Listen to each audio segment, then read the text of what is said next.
guys, welcome to the Multiply Podcast. I am joined today in the studio with a dear friend of mine, longtime friend, Danny Valean. Danny, say hello to our guests. Hello, hello. Good to be here. Yeah, it's good to be together, man. We have had a pretty long relationship, you and I. We've known each other a long time. Going back about 16 years. Yeah, about knowing 16 each other, years. That's pretty wild. We're getting old, Danny. right. I'm still in my 20s, which is nice. Yeah. One more year. Yeah, I remember my 30s. Back in 1920s. Yeah, back then. exactly. Yeah, I mean, I met you when I was 14 at Peñol. That was Yeah. the first time I met you. Yeah, Peñol out here on the West Coast. On the West Coast, yeah. Out here in America. And no, we've had a good journey together and a mentoring relationship, a good friendship that's grown out of that. And no, it's just awesome to be together. I know you have a lot of experience because we've walked together in each other's journeys for a long time. I know you have a lot of experience in ministry and in being a young man who got involved in ministry and experienced the ups and the downs, Yeah. the joys and the victories, and even the hardships and the confusing seasons and so on. And the reason why I definitely wanted to have you on as a guest, even from before we launched, yours is a name that I wrote down. Like, man, I got to have Danny on, is because I think that your journey is something that a lot of people can relate to, being in the Romanian American community, and honestly, just being in the immigrant American young man, growing up in church, wanting to get involved. Right. Dr. Garman, the previous guest last week, a mentor of mine, he told me, he goes, there's 4 stages that you go through, but he goes, the beginning is enthusiastic beginner, enthusiastic learner. And he goes, and then that quickly changes. Yeah. Like when you're young and naive and you don't know any better, you're like, we're gonna, do everything, and then you quickly get into it, and you're like, oh, that's not reality. The high energy though is great. Yeah, it is. It's really energetic. You're ambitious. Yeah, 100%. A lot of enthusiasm. Yeah.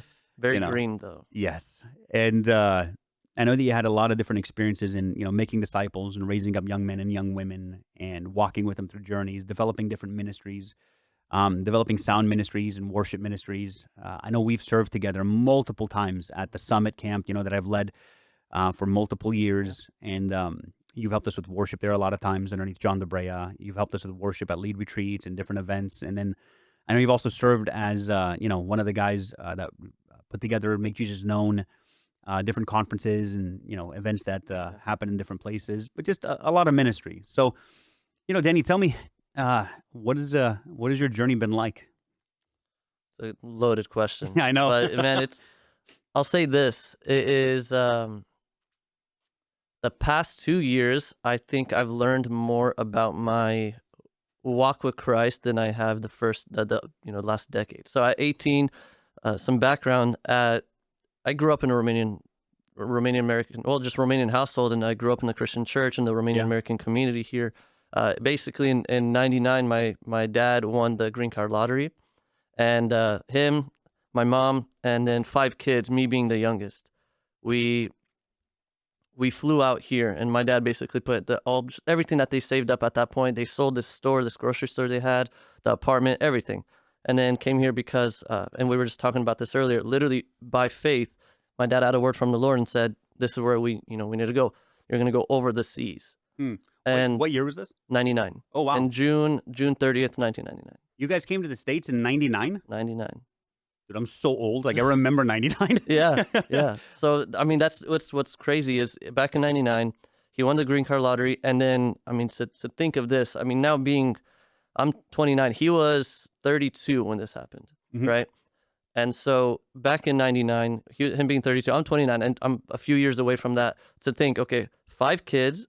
I don't speak the language. My wife doesn't speak the same language of, in English. Yeah. And then flying all the way to a whole new country. We stayed in California for about a month at my uncle, Valean, Andrew Valean's dad and mom. And then the Lord spoke further. So he didn't even know where in the United States. He stepped by faith, said, okay, let's go.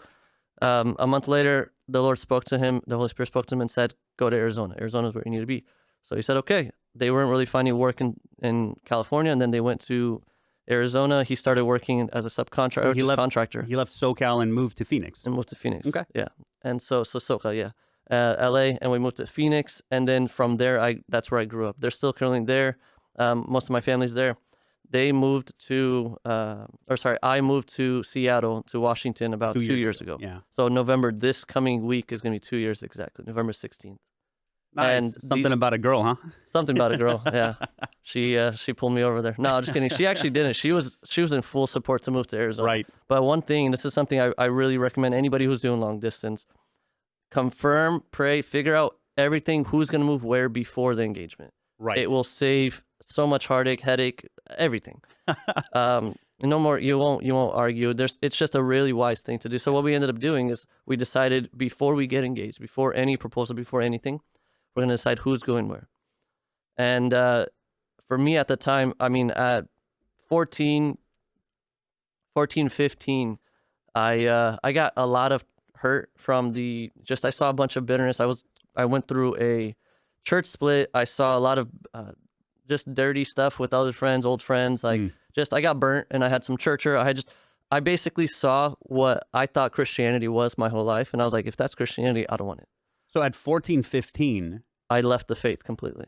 and right then your church was going through a church split that you were attending? That church split already happened at that point. So it was right after a church split. It was back in Arizona. It was a big one. It was a pretty bad one at that point. So let me ask you, the church split, do you think that it was the church split and seeing the way that people behaved during that split that affected you? It was part of it, but not the whole thing. Okay. So the biggest thing, I think, I mean, it was death by 1,000 paper cuts, but the biggest thing I think was I assumed, and I went into like, okay, well, we're Christians here. We have the community. We're all I could trust them. And then trust got broken. And we mentioned this, we talked about this before. When my trust gets broken, it's really hard to build it up. It's possible, but it just takes so much more, because I'll give like a default amount of trust to somebody, and then they could either build up from there or take it down. Right. Yeah, and trust gets built over time. And I think this is something that a lot of Christians don't understand, the difference between trust and forgiveness. Right? Like forgiveness, you give freely as a Christian, but trust is earned. It's earned. Yeah, and I think that's correct and accurate biblically. Yeah. Unfortunately, trust is a house of cards. So it takes a long time to build it up, but something small, literally anything, could tear it down. That's a good way to put it. Yeah, it's a house of cards. And it's how we react to our trust being broken or bitterness or anything like that. That's a different thing. But for me at that time, I really got hurt by a lot of just different things, and I was like, no, if this is Christianity, I saw what the church was, I saw the politics, I saw all these things. I was like, I don't want this. Like, forget this. Were you involved in church at that point? I was I could play bass. I played a little bit of bass in worship, but that was like a youth nights and every once in a while.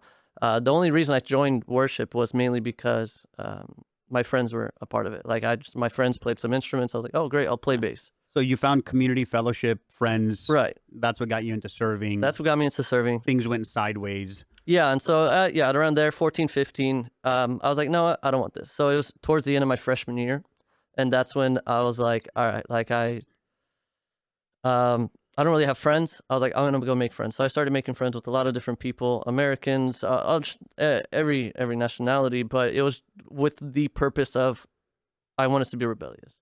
And I love my parents. I've had many conversations with them about these things, but one of the things that I told them as well was they were paying attention to me when I did things bad, but there wasn't like positive recognition, right? And so that's something I told them. That's something that they really, man, like I love the growth of my parents because they really adjusted a lot. That's awesome. And so that's not the norm. It's not the norm. No, that's really amazing. And like I'll have really good conversations with them. But basically what happened was that I was like, you guys focused a lot. Whenever I did something wrong, oh man, I heard it. But when I wasn't, and I get it. They were just 5 kids. They were working full time. Like I understand they're humans too. They're humans. Yeah. I didn't understand that when I was 14. Right. And we have such impossible expectations of our parents. 100%. Yeah. Well, I looked up to them so much, and then I was like scared of them too. And then at a certain point, I was like, fine, if you're not going to focus on me when I'm doing good, I'll just be as bad as I possibly could be. Because they'll focus on you. They'll focus. And so it was literally a teenager crying for attention is what it really was. And so, yeah, I mean, I was really dumb. Like to the point where I'm surprised I never got arrested. I'm surprised I wasn't dead. Like there were some dumb things that me and some friends were doing a lot of times, and we just crazy dangerous. Right. And so from that point for about 3 years, I was really in the world. And so at 18, this was a little bit, remember I told you literally every year around my birthday, something happens. Like the Lord shifts something, there's breakthrough, some changes, something. A few weeks after my 18th birthday, I came home the night before. Again, surprised I was alive. I came home the night before, and I was just not in my right mind, and my mom saw me. And then I, just dismissed it. I went to bed, woke up the next day, and I felt like a really heavy, like just a really heavy feeling. And I felt really bad because my mom saw me like that. And so basically, I was trying to avoid her. I was like, Yeah. whatever, sorry, whatever, I'll ignore it. And it just wouldn't go. So then I went downstairs. I saw my mom's facial expression. I was like, dang, I really messed up, you know. So then I was like, okay, you know what? Let me just go for a walk, clear my mind. So I ended up going for like a 2-3 hour hike, and it was Arizona. It was September, October, so it wasn't super hot, but it was still toasty. Right. So I was 18. I was still in high school. Went hiking, and then I remember just thinking, I was like, dang, what the heck happened? What did I do? And then I started just not even having a conversation with God. I started yelling at God. I was mad. Mm. And for the next 2-3 hours, it was a mixture of me telling God everything I was so angry about with him, so mad. Why was I born into this? Why did I have this? Why was this? Just laying it out. Yeah. And to the point where I started like just crying, bawling my eyes out. And it was really funny because there was times where, other hikers would walk by and I'm like, hi, I was like trying to Nice. hide that I was like crying. But no, I literally laid it all out. And I remember I asked this specific thing. I was like, God, if you're even real, I've not felt you. I've not experienced you. Right. Like, I don't know who you are. And I was like, if you're real, prove it. If not, I'm done. Like I'm out. Like, I'm not even going to consider it. Because I mean, I'm kind of stubborn at times. So if I make up my mind, it's really hard to change it. So that's where I was. I was like at that point, it still opened up a little bit where I could think potentially it being real, but I didn't want to. And I hit that point where I was like, I'm going to be a full-blown atheist. I'm going to be against everything. Anything religious, anything political, church politics, I should say. Yeah, and God met me. I believe the Holy Spirit really came to where I was. And I at that point, I was like, God, if this is really you, I want to know who you really are. Like, I want to know truly who you are, not what I've seen around me. And so for the next year, I literally, my whole pursuit was till about 19, a little bit before I was 19, I was literally just focused on the doctrines and theology of who God is. Like, God, I want to know who you really are. And I first started leaning towards a more charismatic ideology. And so I started walking that path, and I was like, "Yeah, this is it. This is it. This is what it's going to be." So just that really ambitious, energetic kid. And I remember a few months before me, my cousin Andrew got saved, and a few months after that, I ended up getting saved. And him and I, we were both in the world before it, so we were talking like the people of the world. And so we're like, this is something funny. Andrew and I always joke about this. We're like. Like, God is my drug dealer and the Holy Spirit is my drug, like stuff like that. Oh, wow. Like when you're just first from born again, like you don't know what you're saying. Yeah. Yeah. And so we're like, this is how we understood it. And like, oh, the Lord just wrecked me, stuff like that. Yeah. And so I look back, it's cringe. It's really super cringe, but it was funny. Yeah. And so we joke about it. But that's literally where I was. But I was committed. And I said, God, if I'm committing, I'm committing. And that's just kind of my mindset always. If I am focused on something, if I'm committed on something, I will put everything into it. And so that's what I did. And so I was focused on that. I started serving. I was involved. I was invested. So for that year, I was very much just focused on that. At around 19, I started getting more involved. Well, even 18, I was involved in worship. But around 19 is where I really started. Basically, we didn't have a guitar player at my old church in Arizona. Let me ask you a question. Sure. Through that entire journey of walking away from the faith and going out and being a rebellious teen and then coming to know the Lord on that walk, were you still playing in church? Yes and no. I did not hide it that I was not a Christian. Yeah, I was very obvious. Here's why I ask, because that's not an uncommon story. It's not an uncommon story, and I want to get to that too. Yeah, because it was obvious that I was not a Christian. I would cuss to people not inside the church. I still had some manners. Reverends and yeah, but outside, I mean, I would be cussing. I'd be dumb, and it was obvious. And I would go hang out with people. I'd leave church early. It was very obvious I wasn't a Christian. But there's times where I would still play bass in worship, and there was times where I would still be involved in worship, and I wasn't leading or anything like that. But I mean, I did it for the social aspect Yeah, of it. Some yeah. friends I still had over there, I would get involved. They asked for help. I was like, yeah, sure, whatever. Um, and I had really long hair too to my shoulders, so whenever I played bass, it would just be in my face. Like I was just that guy. I Yeah. looked like a complete stoner, Yeah. just to say it. And so I basically I got to that point where once I got saved, I said, God, I want to be fully committed to you. But I was hesitant to be involved in the church at the beginning. I was like, God, I just want to know you. So I would help here and there, but I wasn't as involved as I was a few years later. But Sure. at around 19, this is where it really started.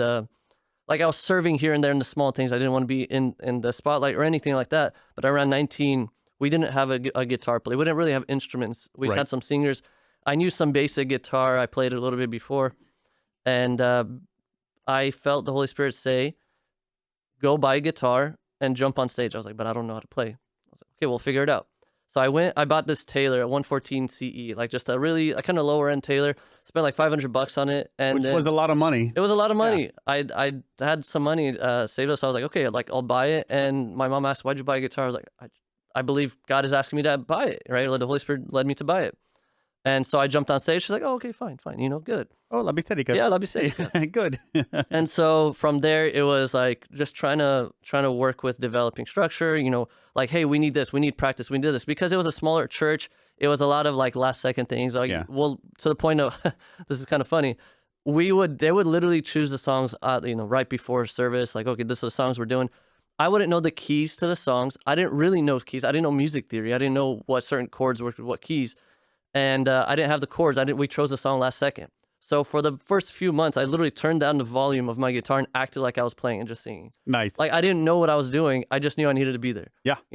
And so then after a few months, I was talking to the leaders, and I was like, we need to practice. So we started doing practice. I started getting songs.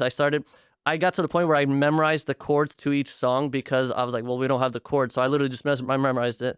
And then basically they played a song I didn't know. I would try to figure out the key, found it, and then I would just start playing, trying to Nice. figure out Just in the by middle ear. of it, just by ear, just Yeah. trying to figure it out. Because I mean, and at that point, I literally just jumped in the deep end and learned how to swim, because that's where my mindset was. I was like, God, you want me to do it? Great, let's go. Yeah. And that's You know? really our heritage. That's Yeah. a lot of churches. That was a lot of our It experiences. really is, and a lot of people I talked to about that. Yeah. And it's a very common story. Like, you guys didn't have did you guys have a projector back then, or was it like an overhead projector? No, it was overhead. Yeah, it was just not overhead. Well, it was based just a short throw projector. Gotcha. It was Yeah. at the top of the ceiling. I got you. Yeah, no. So, when I was a kid, we would have like the clear see-through Yeah, plastic the overhead projector. I remember that too. Yeah, and they would have like a plastic tote, like a filing, Right. right? And it was all organized by letters, and they would pick it right then. Yeah. So you would hear the worship leader go, I4, like a bingo. You would say Right. I4, and the guy would go through those little slides, pull out I number 4, We had that in school put it on, too. yeah, and it'd be like E patru, Bingo. yeah. No, I mean we at that point we had a pro presenter, we had a couple of different things, but yeah, it was a very last second thing, and I've talked to many people involved in worship that they're in that similar boat even now. Oh yeah. Even now. And so But essentially, though, you felt like the Lord spoke to you, and you jumped into the deep end, and then you figured it out. yeah. Talk about our heritage. That is my dad's story. It's your dad's story. Right. It's all of our parents' stories. It's our stories. That's how you succeed. Yeah, and I didn't realize it then, but a lot of these things that are just an impulse, I call it impulse. It's not necessarily impulse. Maybe when I was younger, yeah, sure, it was ravna. Sometimes without Yeah. zeal without Zeal without wisdom. intelligence. Yeah. Without wisdom. But yeah, I saw a lot of that in my dad. A lot of honorable things in my dad that I didn't realize I picked up without realizing. Without just subconsciously. Yeah, yeah. Well, who else are you going to be like? The neighbor? Yeah, You're going to be right. like those that you're around. Yeah, exactly. And so from there, I got involved in worship, and then I was involved in youth leadership, like just the youth ministry. And so one of the biggest things was, and this was, I called it when I was 19. I called it my Goliath. It was the bear and lions that David fought, and then there's the Goliath. And so I remember what really helped me out at that time, because the Holy Spirit led me to start a worship team. I didn't have any experience leading worship. I didn't have anybody who had any experience being a part of a worship team, leading songs or anything like that, you Yeah, know? I So remember. I gathered just a couple of youth that wanted to be a part of Yep. something like that. And I tried it once for like a month, and I was like, no, forget this. I'm out. No, this is done. I'm going to embarrass myself. It's too hard. I don't know what I'm doing. So I stopped it.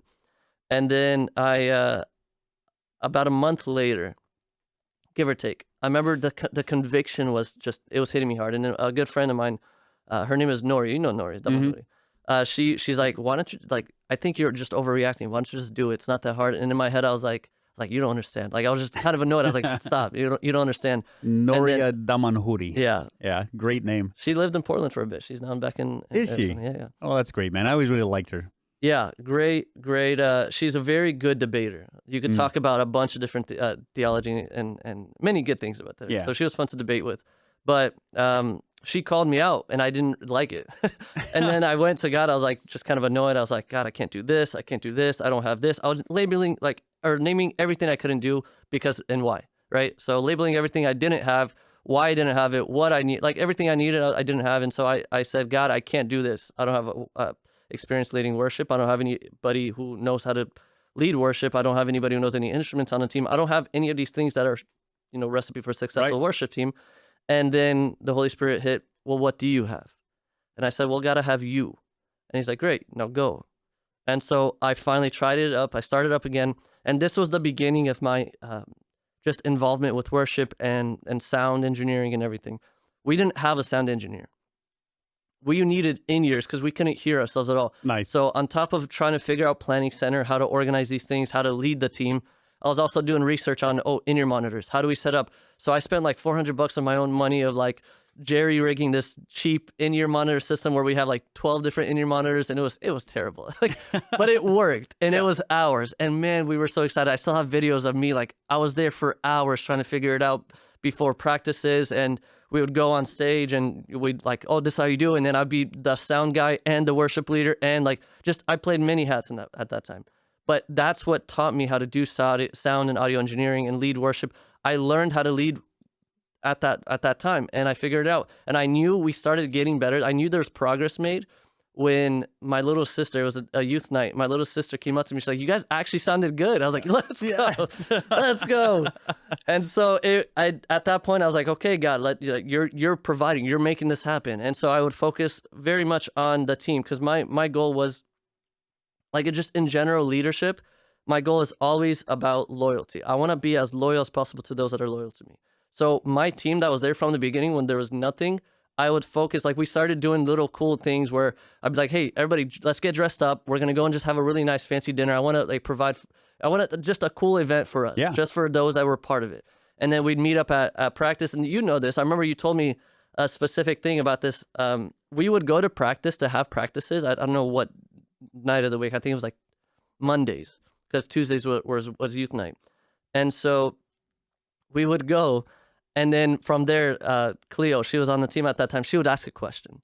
And then I was like, oh, that's a good question. And I would give my perspective on it. And then Noria would chime in. And then Max would chime in. And then Jonathan. And then Jeremy. You know Jeremy Kudas? Oh, yeah. He was a part of the team. He was the cajon player. Yeah. I remember all those people. Yeah, and they were chiming in. And from there, it turned out to us literally laying on the stage, looking at the ceiling, talking for 3-4 hours till midnight. We would get there at 8 or 7. We would talk till 10, 11 p.m. at times about everything. And then it turned from like, it was supposed to be practice to a really good edifying conversation. We walked away so excited and happy. And I remember I told you about this, and you're like, take photos and videos and remember this, because when you're older, you're going to look fondly back at those memories. And that really stuck to me. Yeah. And I took a lot of videos. I took a lot of photos. I still have a bunch of those. That's awesome. I'm so glad. And those are like core memories in my mind. And I remember, so those experiences, that's the church. That's the church. And I remember, this is what the gospel is. In my head, Yes. I remember walking away, I was like, this is what everybody should feel. Yes. Like just that edification, the Holy Spirit, you are working, and that excitement for it. And I get goosebumps just thinking back about it, because we were young. I mean, I was 19, 20, around there. But it was something that was ours. Yeah, and you guys were being honest. There wasn't politics. Yeah. There wasn't people trying to position for power. Right, exactly. You guys were just in love with the Lord and being faithful to one another. and the body was growing. That's the Yeah. church. It's Yeah. not. It's not the institution. It's not. It's not the name. It's not the real estate. That's the church. Right. And that was something that really stuck to me. And I said, God, that's what I want to pursue. Yeah. I want to pursue authenticity. And so I remember a few years later, I was involved. I mean, there was obviously frustrations. Right. Right. There always is frustrations. I mean, Yeah. people look at, the results, like, that experience. Right. And they assume that that's every day. And it's like, no, dude, like there's work. Yeah. There's work Yeah. and there's frustrations. There's things you have to tweak and there's conflict sometimes. There's confrontation. But those are all part of healthy relationships as well. Yeah. And one of the things that I didn't realize, but it was teaching me, was not just like the skills wise, leading worship and sound and audio engineering, which I found my passion for audio engineering. Then if I could redo school, I would have done audio engineering. I didn't know I enjoyed it that much until a few years after that. Right. But what I believe the Holy Spirit was really teaching me at that time, being a helper and a teacher, he was helping me walk in faith. Right. So when I mentioned David killed a bear and a lion before he killed Goliath, those were my bears and my lions. Certain things that I had to be faithful and overcome, so that when this grand thing, these really difficult things in life, you now have the faith and resilience of, hey, the Lord did that through me. I could do this. Yeah. And it really taught me a lot about leadership. I started researching a lot about leadership. I believe at around that time is when I remember after a Peniel, I called you or I messaged you if you're able to talk. I wanted to ask some questions. I believe at that time is when our friendship started, like more of a mentor-mentee relationship started. And it's more of like every few months we'll catch up. Hey, I've been thinking about you. How are you? Oh, I have this question, this. And it started off with that. And it would be once every 6 months, every 4 months, something like that, right? Yeah. Sometimes during specific seasons, it was more frequent. Yeah, Other exactly. times it would be more gap. It just depended on the need. It depended, right? Yeah. And so... But we'd always pick up right where we left off. Yeah. And so that was the situation. I was involved in youth. And we started growing. I mean, the worship team went well. But at around 23, 24, I'd say 23, is where I hit a point where I was like, God, I'm trying to be as faithful as possible, but I feel like anytime I do what you're calling me to do, and it was at that specific church, every time I felt like I was, God, your Holy Spirit told me to do this, I felt like I was hitting a glass ceiling and then automatically just pushed back. And that happened for years.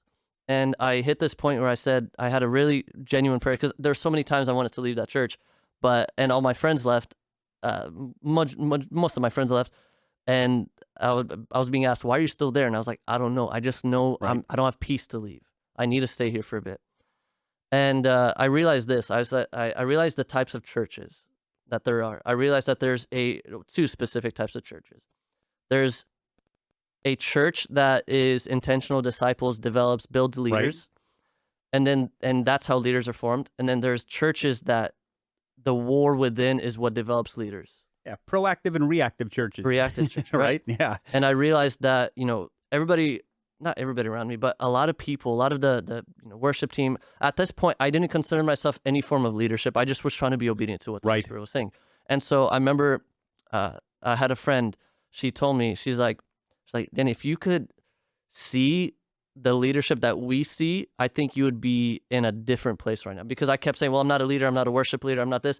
I would always demote myself because that's our culture. Right. You can't say, and this is something Lavi and I always joke about, you can't possibly feel any form of good about yourself because pride, right? Right. Yeah, and because there have been bad leaders who wanted leadership, now anybody who wants leadership must be bad. Yeah. Yeah, and it's like the only good leaders are the ones that go, oh, I don't want it, but secretly want it. Right. And it's so exhausting. It's exhausting. It genuinely is. And it's like, look, like as far as leadership goes, and I know that you and I talk about this a lot, Danny, but it's like, look, when it comes to leadership, it's like, no, do you think I want the headache of leadership? Dude, leadership is hard. I'm good. Yeah, like when people look at leadership and they just see somebody who gets to call the shots, that's not real leadership. No, that's not. Baloney. And so, I feel like good leaders often will look at leadership and be like, look, I don't want the hardship, but I know that if I don't follow this burden of mine, that I'm either going to be disobedient, or the punishment for not stepping into leadership is to be led by lesser men. Yeah. And it's like, you know what? If I don't do it, I don't know who will. So, all right, I'll do it. Yeah. Yeah. But it's okay to sit there and, and to look at a congregation or at a group of people or something and say, you know what? I'm burdened for them. Right. So, no, you know what? I'll do whatever it takes. And I'll pursue leadership if through that, God can use me to be able to help, even though it's not for the sake of leadership. Right. It's for the sake of the fact that I love these people. Yeah. And there's nothing wrong with that. But we have such a funny society about it, such a funny culture where it's Right. like, oh, if you want anything, then that must mean that you're wicked. So instead, secretly want it and then pretend you don't. Oh, get out of Right. here, dude. Right. Yeah. That's false humility. It's a bit backwards. Yeah. Yeah. False humility. That's exactly right. And at that point, I hit. It was just this constant battle with, I do what I don't want to do. I don't do what I want to Right. do, and it's just like the Holy Spirit and the flesh were just trying to just like, God, I want to leave. I want to do this, but you're telling me to stay here, and I'm just. There's times where I would just get so frustrated that I just needed a break. But if I took a break, because I was on stage every Sunday morning and night, a part of the worship. I was exhausting. at youth night. I felt burnt out a lot. And I Yeah. remember I asked you many times, I was like, how do you deal with burnout? And now, I mean, I'm at this headspace where I know my limitations. I know how to push myself, but I also know how to say no. What a wild concept. Crazy, right? Yeah. So let me ask you, what's hard looking back? What's hard about saying no? For me, I'll say from my perspective, it was if I said no, I would get svadit in Romanian. I would get not chewed out, but basically my parents would come to me and be like, "Why you gotta serve? It's good to serve. Serve." And I'm like, "Yeah, but I'm exhausted. Like I do all this things. Yeah, but it's for God. It's not for anybody else. It's for God." And I would feel guilty saying no because my parents want me to serve. The leadership is saying, "Come on, come please. We need help. Come serve."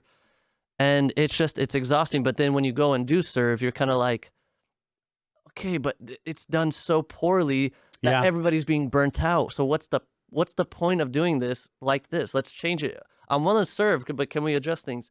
And I was falling on deaf ears. So the fear of saying no are the repercussions The repercussions. that oftentimes are, cultural pressures, It was culture pressures, guilt trips. guilt trips. Yeah. Yeah. And that's just part of our culture, the Romanian American culture. It's a very consistent thing.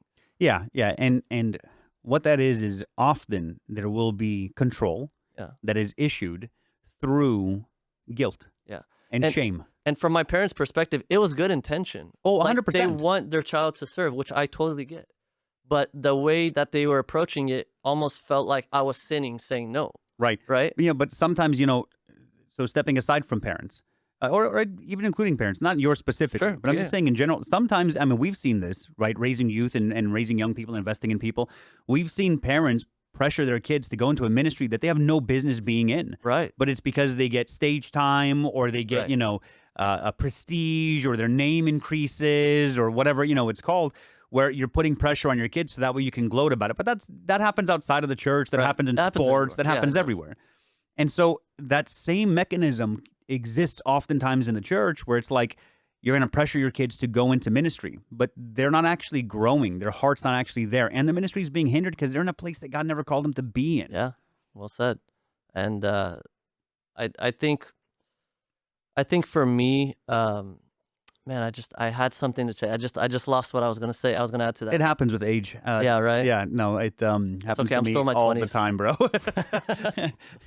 Yeah, I was going to say something more, but I actually just lost it. Yeah, No, right. I'm kidding. No, so at that point, that's where I hit a consistent back and forth with God. I wanted to leave. He said, he said no. I didn't I have peace remember about that it, so I season. stayed. Yeah. And then I hit a point where I was like, God, I feel like I'm walking in circles.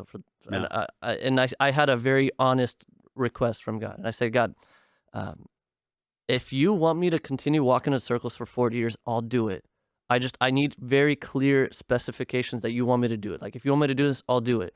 But God, I really want to experience your true gospel because I don't believe what I was experiencing here was a true depth of the gospel. Hmm. And so it's God, I want this, and I want to draw near to you. I want to see what the real gospel is outside of the lens of the Romanian American culture. Because at that point, I believe it was a form of dogmatism, which I literally saw things only through one lens. I didn't know the Christian world outside of just the Romanian culture. The culture, yeah. Yeah. So let me ask you, so you pray this prayer and you're going, God, I'm willing to make big sacrifices. Yeah. And when you're praying that honestly, it's a scary thing. It's terrifying. Right? I did not want to stay, but I was like, God, Yeah. I just need to know that you want me here. So I would define that as surrender, right? Where you're sitting there and you're going, I'm willing to do whatever, right? What was your fear in that prayer? You know that I have low patience for bad leadership. Yeah. And my frustrations was that I will have to continually deal with bad church politics in a way that would just exhaust me, and I would just get burnt out and leave the ministry. What's an example of bad church politics? Not necessarily from then, but just in general, or even from then. Um, Like, what's something that le- frustrates you that you see and you're like, that's so political? Or so I'll bring up an example. Okay. And the summit, the last year before I left that church. great, he's got to complain about the thing that I did not. Right? No, it wasn't the summit, man. Yeah, the leadership there sucked. So some context. We didn't have any. Jay, mute his mic. So there's some politics. Sorry. Go there ahead. was some politics, yeah. Whoever started the summit is crazy. No, I'm saying telling Jay to mute your mic. That's Oh, politics. mute my mic. I thought you said mute his mic. No, God, no.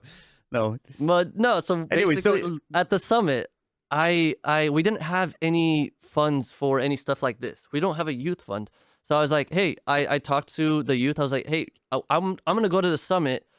I would love for everybody to come and experience it because the summit was a very pivotal moment. It's a lot of pivotal moments, milestones in my life, specifically with worship. I was so the first time I led worship at Summit, I was so scared, man. I remember. It was so scary, and it was one of those things that made me realize I'm like, why am I freaking out? Like, it's fine. I mess up, okay. And then that was a really pivotal moment for me to understand with worship, with just being on stage.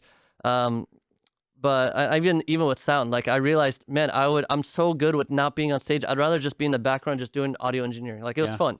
I'll work with the team. But like I don't need to be anywhere up there. But I kept seeing the Lord opening up those doors, and I was trying to be faithful. So worship kept happening, worship ministry, I should say.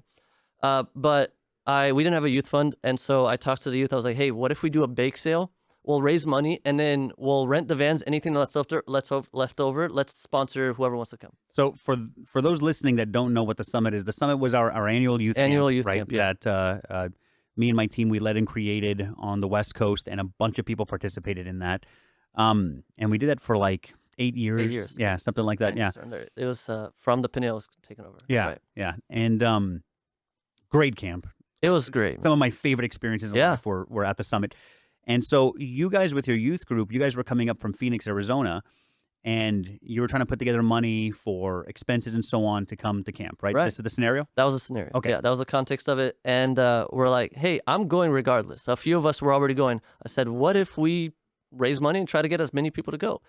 And I did a bake sale. So basically, I asked my mom to gather a couple of the other moms from the church. I remember this bake sale, I Daddy. still have photos. I still have photos and videos. I remember the conversation after. Yeah. So I organized that, and all the moms were so excited to be a part of it. They felt like they were serving and helping with the youth. So I was like, great. Okay, I organized that. All the moms brought food, and then I literally had like a whole line set up of each person had a specific cake in front of them. We had a table that's like, I don't know, 30, 40 feet long, connected together, and each youth, they knew that they had to put a certain, in the little plastic case, a certain type of... Instead of a conveyor. It was like a conveyor belt. Yeah, it was that. So literally we got, I don't know, like 200-300 little cases of food done in a few hours, of desserts done in a few hours. And it was just organized. That was the first time I really dove into like the administrative things. I was like, this is fun.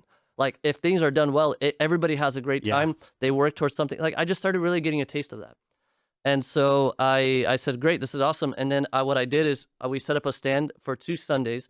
We started selling all these little things. I had some youth over there with signs. Like they were so involved in it. And I think that's what made it even better. Everybody's so genuine and excited because they're a part of this. Yeah, a lot of people found identity with it. In it, right? Mm-hmm. And so what ended up happening, I asked, my pastor, I was like, can I announce it in church what we're doing, what we're selling it for? I announced it, and literally those 2 Sundays, we completely sold out, and we got donations on top. We raised $2,400. A couple youth. Yeah. And obviously they wanted to help out. Parents wanted to help out. So it was really a lot of, support from the parents. But we did all these things in the background to raise it. We figured out a way to raise money, and we're like, this is awesome. So we rented vans for the whole week. 3 vans we rented. We had money left over. We had almost $1,000 left over. So we sponsored like 4 kids to be able to go. And I remember this mom. This was actually kind of it was very impactful for me because I didn't realize how much it meant. I just wanted to support and like, hey, this is great. It really helped me out. I want to help others. But a mom came up and she was like, I wouldn't say tears in her eyes, but you saw there's emotions. She's like, thank you so much for, helping my son come. Yeah. And it was something I was like, oh, this is it was so fulfilling to know that I was helping somebody in a way that I didn't realize. That's like the joys of ministry, That's the where joys you of see, ministry. people's lives being impacted, the way that it makes an impact in some mom's life. And it just reminds you of like, oh, that's why we do all of this, Right. because we love the Lord and we love people. Yeah, no, that's Yeah. Well, fantastic. that's when I started realizing that ministry, first and foremost, is the Lord, the Holy Spirit, trying to build my relationship with Right? God. Right, my faith. It's for my relationship, and my obedience to Him is what affects others around me. Yeah, That's what that's it. ministry is. Yeah. It's not God doesn't need me to go. Oh, they need help. Go and help them. No, it's God needs me to be obedient to Him, Yes. and because of that obedience, others are going to be helped and blessed. 100%. Very well And I said. feel like it's so flipped. Yeah. It's so flipped. And so that really made me realize, I'm like, God, I didn't even realize this was going to happen. You knew, I didn't. And from there, like, we ended up bringing, I think, 29 kids Mhm. to the summit. And then we also met up with, at that time, Grace Church. Ben Leka was a youth pastor over Right. there. Like, it just happened, but they had one bus, I think one bus of youth, and we met them up at a gas station by accident. And then On the way to the summit. on the way to the summit, right? Nice. Oh, this is so cool. Okay, let's all cruise together. So we had like 5 buses around there. You're just I think convoying we together. had 3 or 4 buses, and then they had a bus or 2. So we had 4 or 5 buses Yeah. just convoying together. Awesome. It was so cool. Yeah. And then like we collabed with them a little bit. We on the drive up, and so we made it up there, and it was just a really great experience. But then when I came back, actually, no, the lead, excuse me, I skipped a part. The lead up to that, before we rented the vans and everything like that, we did the bake sale, we rented everything. I found out one of the leaders in the church was going around behind my back telling other parents, hey, don't let them go to the summit with Danny because A, B, and C, and started laying out some really false things. About you or about the summit or both? Yeah, Both. I remember. And so when I found out, I went up to them and I was like, hey, what, are you saying this? No, I didn't say that. I was And this saying was a leader who we've worked together with. Yeah.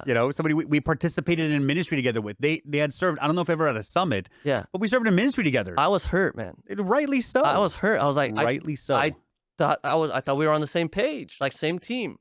And then on top of that, other leaders were, against it. But the congregation, so many parents were for it. They had to play the politics of, okay, we'll let it happen. Like so many parents were for it. Yeah. I had parents coming up to me saying, hey, this person's saying this. Is this true? I was like, no, like this isn't true. Let me tell you what it is. They're like, great. That's what I thought. I just wanted to make sure. Politics. Yeah. And so what ended up happening, we did, in spite of that, I was like, I don't care. We're going. I want to go. So we went, we did that. It was powerful. We had so many great testimonies with it. But it was, even with the leadership, there was some weird stuff even during the summit, you remember? Right. And then we came back. And after that summit, I started hearing a lot more opposition against me in a lot of ways. Mm-hmm. And so for the next few months, Why do you think the opposition came up?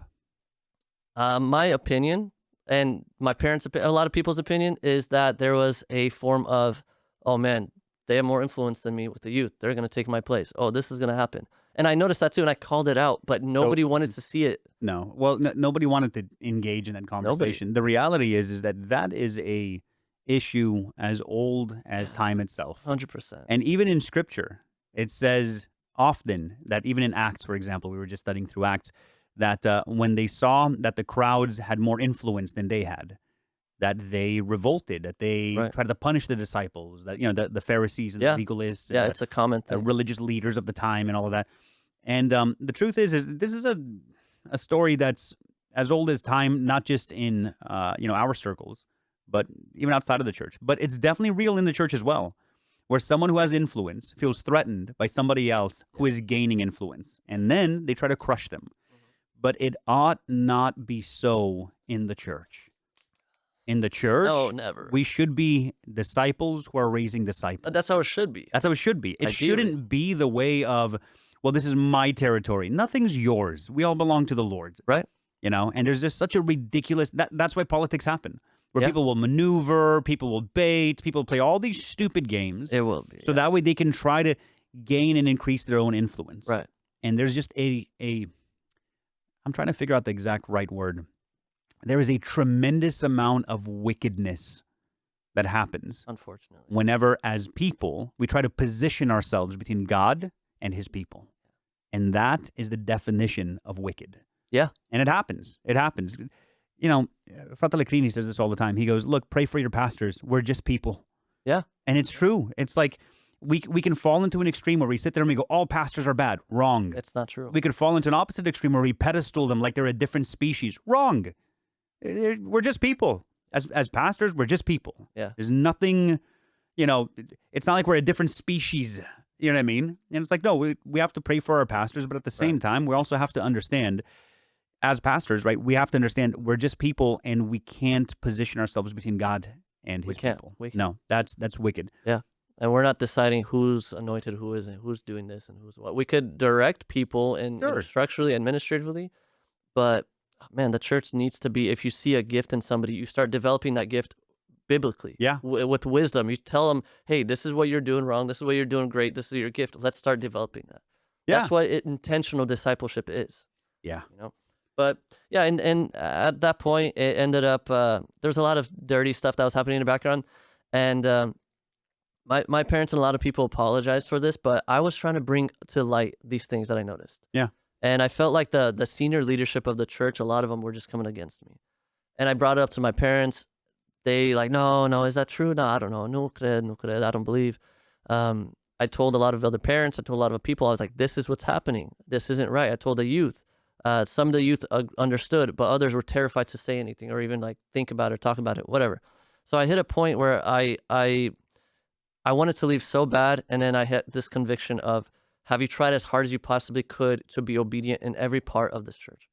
I said, no. And so I felt this conviction because every Tuesday and Thursday there was prayer, in like 6 a.m. prayer. And so I told my mom, I was like, hey, I think I'm going to start coming to prayer. I'm trying to do my best to be obedient. So I would come every Tuesday, Thursday before work, before school. I would come with my mom, we'd do prayer, and go home for an hour. And this isn't anything to boast, like, oh, look what I did. It was just me genuinely trying to follow my conviction of what the Holy Spirit's telling me to do, because I wanted to leave so bad. So I did that, and still nothing was changing. I kept hearing from my parents, from other parents, like, oh, this person really respects you, really loves you. I was like, well, what are they showing me? Yeah. I don't see it. Yeah. Right. And so after a few months of that, I had that request from God. I was like, God, if you really want me to be here long term, I'll be here. But I want to go and see your true gospel, because I feel like I'm not seeing your true gospel here. And then I had that peace to leave. But what I did, and this is what I really recommend anybody who's in a similar boat like that, don't impulsively be like, great, I'm out, and leave and not have anywhere you're going to go. So what I did after that is I took 3 months of praying and fasting. And I said, God, if I'm going to leave, I need to know where I'm going to go, what I'm going to do, and when I'm going to go. And so for 3 months, I didn't have the answer. So I stood still and just waited. And then I had a opportunity opened up where I had a friend from God Will Provide call me and said, hey, do you still lead worship? Are you still involved? I was like, yeah. He's like, bro, do you want to start coming to lead worship? Like, we need help. We need a worship leader. Yeah. And so I was like, sure, yeah. Do you need help with other stuff? Yeah, we need a sound guy too. I was like, great, okay. When do you need it? He's like, this Sunday, if you can. Yeah. I said, great, that's my cue. And then I told him, hey, guys, I'm leaving. And then, oh man, it was... It's okay. Let me give some context. In the American church, the idea of leaving the church, yeah, it's like, oh man, we're so sad to leave. Okay, understood. By all means. Not in the Romanian. It's like a great casualty when that happens. Yeah. So when I told my parents, it's like a betrayal. It's like betrayal. Yeah, which is such a crazy concept. Right. And there's punishment that comes with it. Like, oh, you're not for us, then you're automatically our enemy. Against us. Yeah. And it's like, wait, where did that come from? Dude, so what ended up happening, and again, a lot of people apologized. They didn't realize it when I was bringing it up, but they realized it after, and we talked. Because there's a whole, man, it's been a long decade of things that happened. But my parents at that time, they didn't know who to blame or what to blame. So they were like pointing the finger, oh, no, you're leaving, you're giving up. Oh, no, it's them. No, it's them. And I was like, guys, stop trying to throw a blame on anybody. It's just, sure, blame me, whatever. It's just time for me to leave. I can't do it here anymore. I have peace to leave. I'm going to go here. This is the door opened up. Well, what are you going to do there? And I was like, it's my personal convictions of what I'm going to do. I'm serving here. I'm doing this. And it was 6 months of so much tension in my household. And so many people asking me where I left, and this, like, my parents they felt ashamed of things. And I remember about 6 months in, I didn't want to go home because there was so much tension. Like, you could cut it with a butter knife. But I remember I sat down with my parents and I told them, listen, because something similar happened when my older brothers left the Romanian church too, and they would go to a different church. Um, my parents were trying to hold on for dear life, like Right. come back, which actually pushed them away further. So I had a very honest conversation with my parents, and I said, "Look, you could continue doing what you're doing, but you're only going to be pushing me further and further away, like you did my brothers. Mm. If you guys need, like, what I need you guys to do is to understand that I'm able to make my decisions, and I have a relationship with God too. I'm able to walk in my convictions too, and I need to start walking in that. And I need you guys to trust me because I could speak to God, and God could speak to me the same way He does to you. Yeah. And I had a very honest conversation. I said, if you're going to continue this way, we're not going to have a relationship. And at that point, I think like a week later, they really calmed down and they were starting to support and ask questions. I'm like, okay, what are you doing there? And it was a very genuine shift. Yeah. And that's why I said, like, I was so proud of my parents for listening and actually adjusting, because not a lot of people do that. Not a lot of parents do that. Especially not in their generation. Not in their generation No, either. no, that's really commendable for your mom Right. and dad. Really Right. commendable. And so now I have a great relationship with my parents. I'm able to talk to my dad and my mom about just a lot of different things. Like when I was younger, my dad and I would argue all the time. But now, like, I'm very intentional with it. I know that things that my dad and I could discuss, and I'll just focus on those. And we have Right. a great friendship, great relationship Yep. with that. You know, like he'll call me, he'll catch up, I'll call him. But yeah, so it was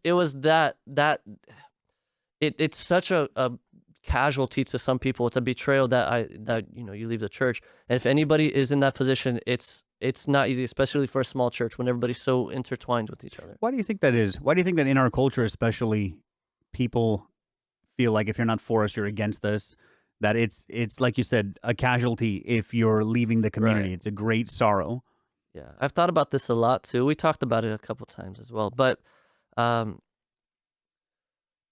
I I genuinely believe it's what they know because that's what they grew up with. Yeah. But also, there's no excuse for the generation that grew up here. Right. So there is a part of the terminology monkey see, monkey do, where Yeah. well, that's all I've seen, so I guess that's what needs to happen. But I also think there is a kind of like an example. YouTube at the beginning is not the same YouTube now, Right. right? The Right. Romanian church at the beginning, early 2000s, is not the same Romanian Yeah. church now. Yeah. And so there's people at the beginning. There was not much structure. It wasn't very like organized in many regards. So many leaders started stepping into position, and it's been like that for like 15, 20 years, where a lot of leaders, the same leaders that were there, are still there now. Right. And I believe what it is holding onto an identity of ministry rather than holding onto identity of Christ. And when somebody else could be potentially coming up, or even in that position that could even potentially take it, oh man, you got to tear them down. Or if they leave and they're not doing what you need them to do, because you don't want them to be up here, but you also don't want them to just completely leave. Right. You want them to be in the sweet spot. Just do what you're told to do, and that's it. Just trust me. Yeah. That's it. Yeah. If they don't do that, oh, look at that. They're evil. They're terrible. Look what they're doing. And then if they can't control you, they control your name. Right. That's Yeah. the reality, and that's what happened to me. And so many people from the church were so confused and upset with me because they saw growth, and the youth loved being at youth because, and it sounds like it sounds arrogant, but just to be honest, it was because I was helping develop and cultivate that. Right. Right. No, And I'm not even trying to sound in any arrogant way, but the reality of it is the culture that was developed there was because of a lot of stuff that we were doing within the youth. Of course, because you were shifting the culture. Right. Yeah. No, the reality is if someone can't destroy you, they'll try to destroy your character. Right. Right. So if they can't assassinate you, they'll assassinate your character. And so whenever you hear two sides of a story, detectives talk about this all the time. They go, whatever most likely, most obviously happened is probably what happened. Right. Sometimes there's exceptions. That's for sure. But usually whenever you have one side that's extremely vocal, they're typically not the side that's right. Right. Whenever somebody's going, this is what they did, this is what they did, this is what they did. And it's like, well, let the facts speak for themselves. Why are you Right. trying to skew the information? Yeah. And that's always something that, Yeah. I always pay attention to. There's always two sides to every story. Right. There is. And like in marital counseling, I'd meet with a man, and he'd be like, my wife is terrible because of X, Y, and Z. And then we would meet with the wife, and she'd be like, well, actually, here's what happened. Like, oh, well, actually, that makes more sense now, Yeah. So it's just very, very interesting whenever you hear whenever you hear somebody trying to assassinate someone else's character, they're typically in the wrong. That is a true thing, a true sense. And a lot of these people that I am referencing in these stories, I'm friends with. Like I still have friendships with them. But to be honest, and this is a known thing, so a lot of stuff that I'm saying here isn't anything like secret. Yeah, yeah. It's not But like you're naming names or anything, no, which is no. appropriate. The reality, I walked away from that church with a lot of church hurt. Like I didn't trust leaders at all. Mhm. I had people that from the case of I had leaders that I thought were up for me. They were supposed to disciple me, invest in me, and then come against me, try to push me out or sabotage me. I was like, I can't trust. Who can I trust? I remember we talked through all of it. All of it. Yeah, that was a season where we were a lot of phone calls. A lot of phone calls because I mean, man, I think I went to at that season. My dad keeps like he disagrees with me on this, but he asked, he's like, okay, well, what was the point of you going? I got to provide if you only stayed there 6 months. I said, I genuinely believe it's for the Lord to heal the hurt that was in me. Yeah, what people don't understand about being hurt is that. So two things that I want to say about it. Number one, Two things. yeah, two things. What people don't understand about hurt is number one, if you've been attacked, if you've been wounded, and the enemy can't destroy you, he'll try to use that wound to define you. Right. Right. Yeah. And then you'll just become the wounded animal And for the rest of your life. Victim. Right. And then you could live out of that baggage and out of that trauma being in a victim mentality. Yeah, But well said. if it doesn't destroy you or define you, then it'll develop you if you let God develop you, right? But the other part of it, whenever it comes to being hurt, is, you know that phrase, time heals all wounds? So there is some truth in that, and there isn't. Now, time heals all wounds, meaning given enough time, wounds do heal. Unless they get infected, Right. then that wound will kill you.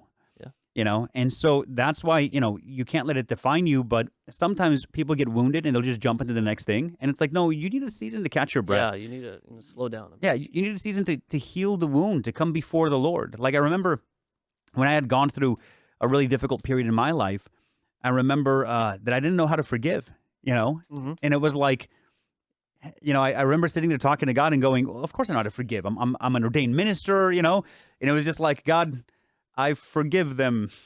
Yeah, no, it's funny. That same season, I had to learn how to forgive too. Yeah, I was like, I declare forgiveness. I declare bankruptcy.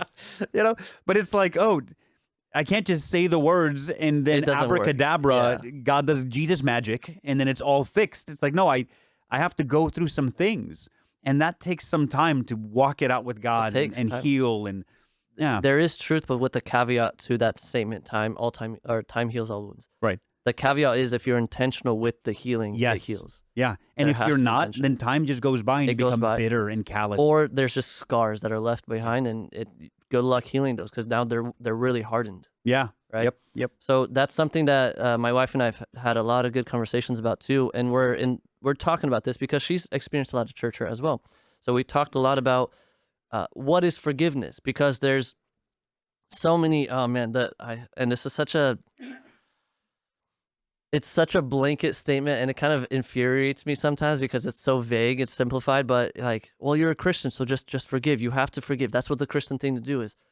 Okay, what does that look like? Right. Nobody's taught that. Yeah. Like nobody's taught what it means to pursue forgiveness. It's really easy to tell people to forgive and to talk about how, the importance of forgiving. You're just doing it if you're not wounded. If you're not wounded. But when you're wounded, that's the only time that forgiveness actually matters. Right. When somebody's done something to you and you have to forgive them. The question is how do you do it to where it actually makes a real impact in your life? Yeah, exactly. And that's something that I really had to learn. And I remember, man, there were so many times where I'd go back and forth with just bitter. I was bitter. I was angry because I'm like, I don't trust any leaders. I really don't. I still am very cautious with leaders. Since that, I mean, 7-8 years ago, I'm still very cautious with leaders. And so what I had to learn with that in that time period, because I didn't know why I was there. I still didn't necessarily know why I was a God to provide until towards the end, where I was like, wow, okay, so I need to forgive. And I had to realize that I was still bitter. I was hurt. Yeah. And what I ended up doing is I had a lot of moments where I was just talking to God, and I had this revelation where I was like, well, God, I can't just forgive him automatically. That's not how I work. I can't. But God, I want to continue to walk in the idea of forgiveness until it happens. So I'm gonna walk in faith that I've forgiven them, even though the feelings are there, Mm. right? The feel like I'm hurt, I'm bitter, Yeah. but I'm gonna walk with the mindset of God, I've forgiven them, and I'm gonna walk in that forgiveness, Yeah. right? And I had to understand that feelings are deceiving, and what just because I'm feeling something doesn't mean I can't walk in a specific direction, Right. Right. right? And that's taking control of your feelings. Right. Yeah. And Yeah. letting your mind and your faith lead the way. Yeah, yeah, and I had to very intentionally do that, and that's something my wife and I talk about a lot because with her church hurt, she's like, "How do I just let go of this?" I was like, "You can't. It's not how we work. Us as humans, we're too uh, connected to each other at times, and the hurt is just too heavy for us to just let it go. Yeah. You have to let it go lightly, but with the It, intentionality. it is a process. It is Yeah. And there's conversations that you have to keep on having with the Lord in with the Lord. prayer. Yeah, And there's an introspectiveness where you have to, use different tools, in my opinion, and in my experience as well. You have to use different tools to sit there and assess different parts of your heart and go, okay, well, if this happened, how would I feel? right, Well, if I'm honest with myself, I'd feel this way. Okay, there's still stuff in there then. right. You know? Yeah, Yeah, yeah, like yeah. like a good tool of measuring if you still have hurt towards people is like let's say there's somebody that hurt you and you've forgiven them and you wonder, did I fully forgive them? If something bad happens to them and you feel good What's about your it, automatic feeling? you haven't forgiven them That's the completely. gauge. Yeah, Yeah, right. That's a great gauge. yeah, Another one is if somebody who's hurt you comes to you and you get everything you ever wanted. If they go, I'm so sorry, I realized God spoke to me, I was completely in the wrong. Would you feel better? Because the answer should be, hey man, I'm really happy for you, but I already forgave you. right. That should be the answer. And if that's not the truth, then you go, okay, there's still more in there. Or do you want him to do more? Or Oh, say oh yeah, more? Right. exactly. Yeah. Or you go, okay, good. What I'm else? glad, but I want you to pay. It's like, Yeah. well, okay, then there's still unforgiveness. There's no line there. Yeah, 100%. So let me ask you this, Danny, because you're talking about, trust since then has been difficult for you to just give out.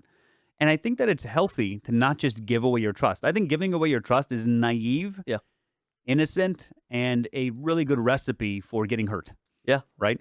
Now, what about people underneath you? Because you're a leader, you lead people, you've led people for many years now. What about people underneath you that maybe have been hurt or have been, burned or have, have some church hurt or dealt with politics or feel betrayed or whatever, whether it's recent or in the past? How do you lead those people differently than you would somebody who hasn't been, scarred or has trust issues?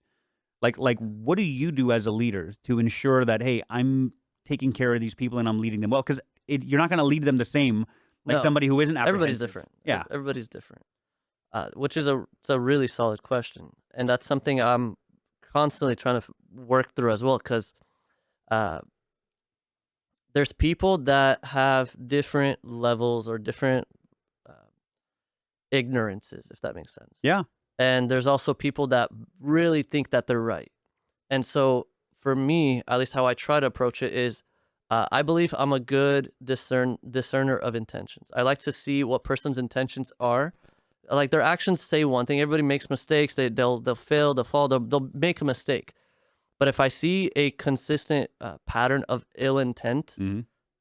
I will see that and call that out, and I will not associate myself with people like that. Yeah. Or if they really want to serve, or let's say they're having bad intentions, and without even realizing at times, I've had youth that I've worked with that I talked to and said, "Hey, I think you're trying to do this and this and this for these reasons, and I don't think I think your intentions are wrong, and I think you want something that's good, but for ill intent, and not even Right. like like hurting somebody or anything like that, but just something that would benefit them, but it's for the wrong reasoning, Right. you know, Yeah. No, and so you pay attention for patterns, patterns, right?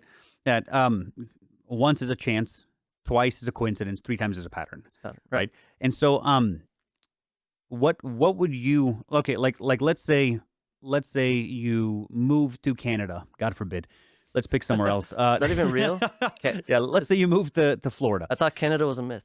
Canada, America's hat. So let's say you move to Florida, right? Lord calls you there. You move to Florida. There's a pastor there. There's a church of 100 people, right? They ask you to be the worship pastor right there, Right. and you go there to serve. What would you want, hope, need from that senior pastor in order for them to gain credibility in leading you? in order for them to gain the trust in me. Yeah, yeah, like Got it. Okay. what would you want to see to be like, okay, that's helping me trust you more?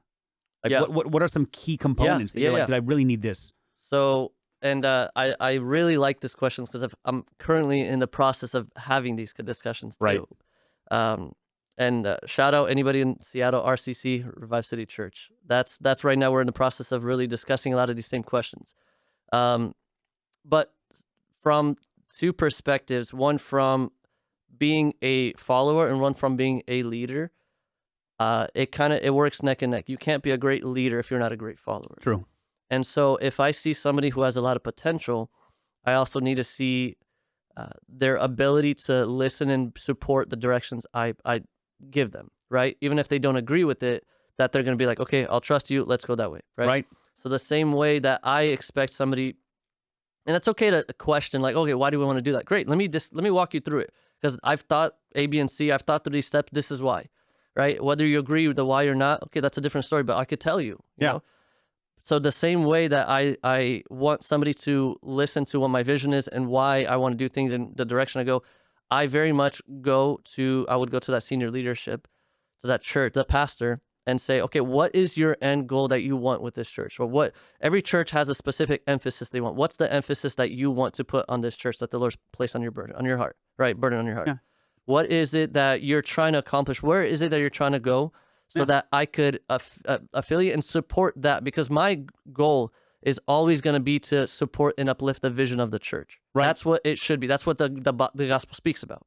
So you're asking specifically, and not because people use these buzzwords all the time, but they don't know what they're talking about, and this happens all the time.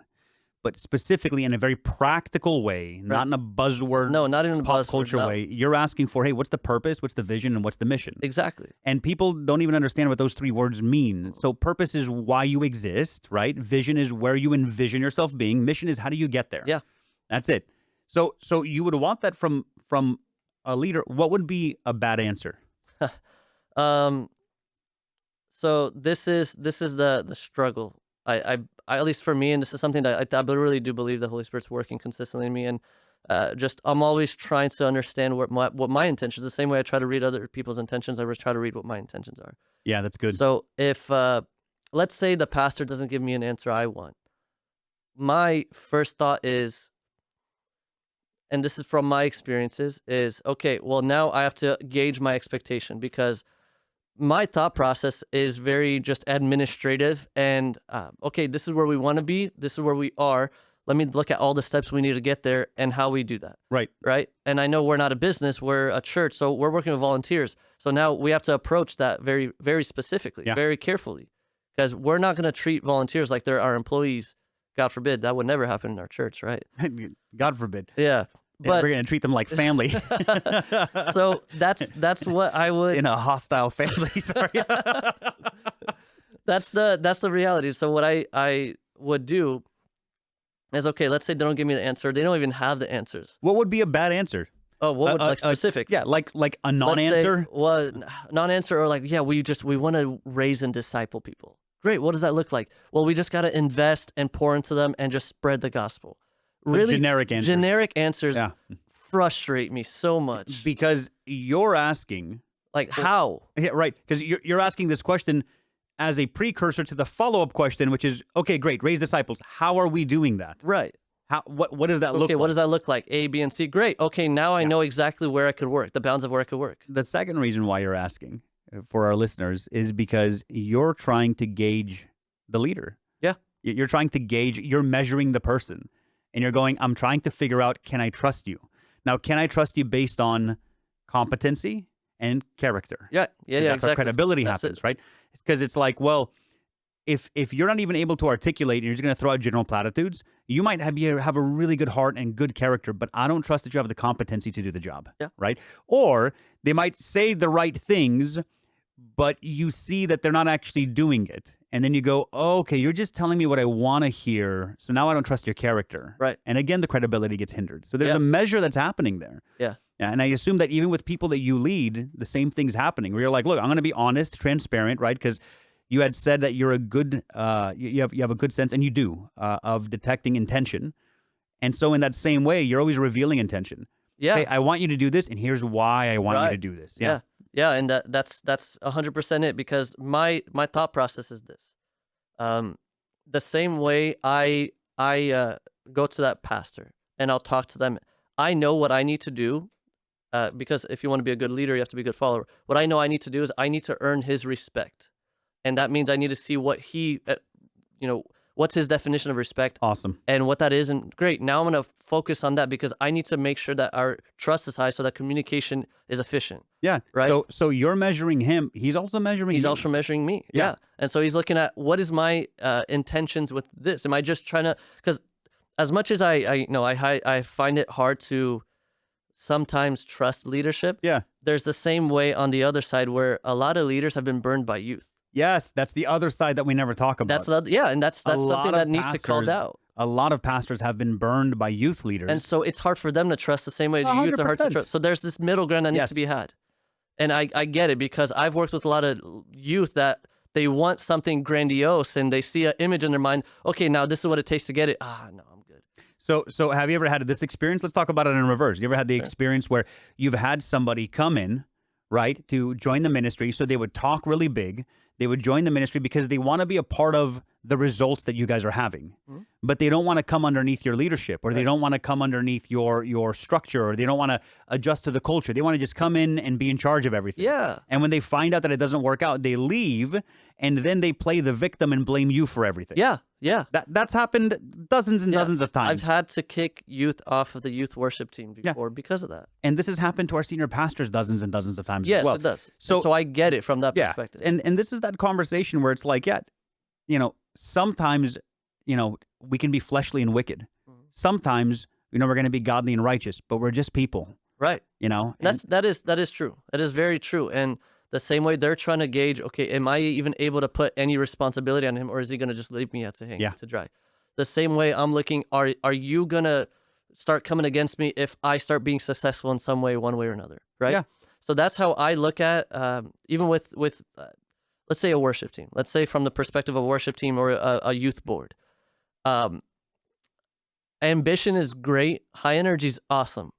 But I like those people that are willing to do all the boring stuff in the middle, right? Because that's where if you want growth, there needs to be consistency. And if you want consistency, there's going to be a lot of boring things in the middle of it. Yeah. Right. The grind. The grind. And so a lot of times I've worked with many people that are very gifted, very talented, but they really there's almost this entitlement of, wait, I want to sing that song. I was like, no, we're not doing that.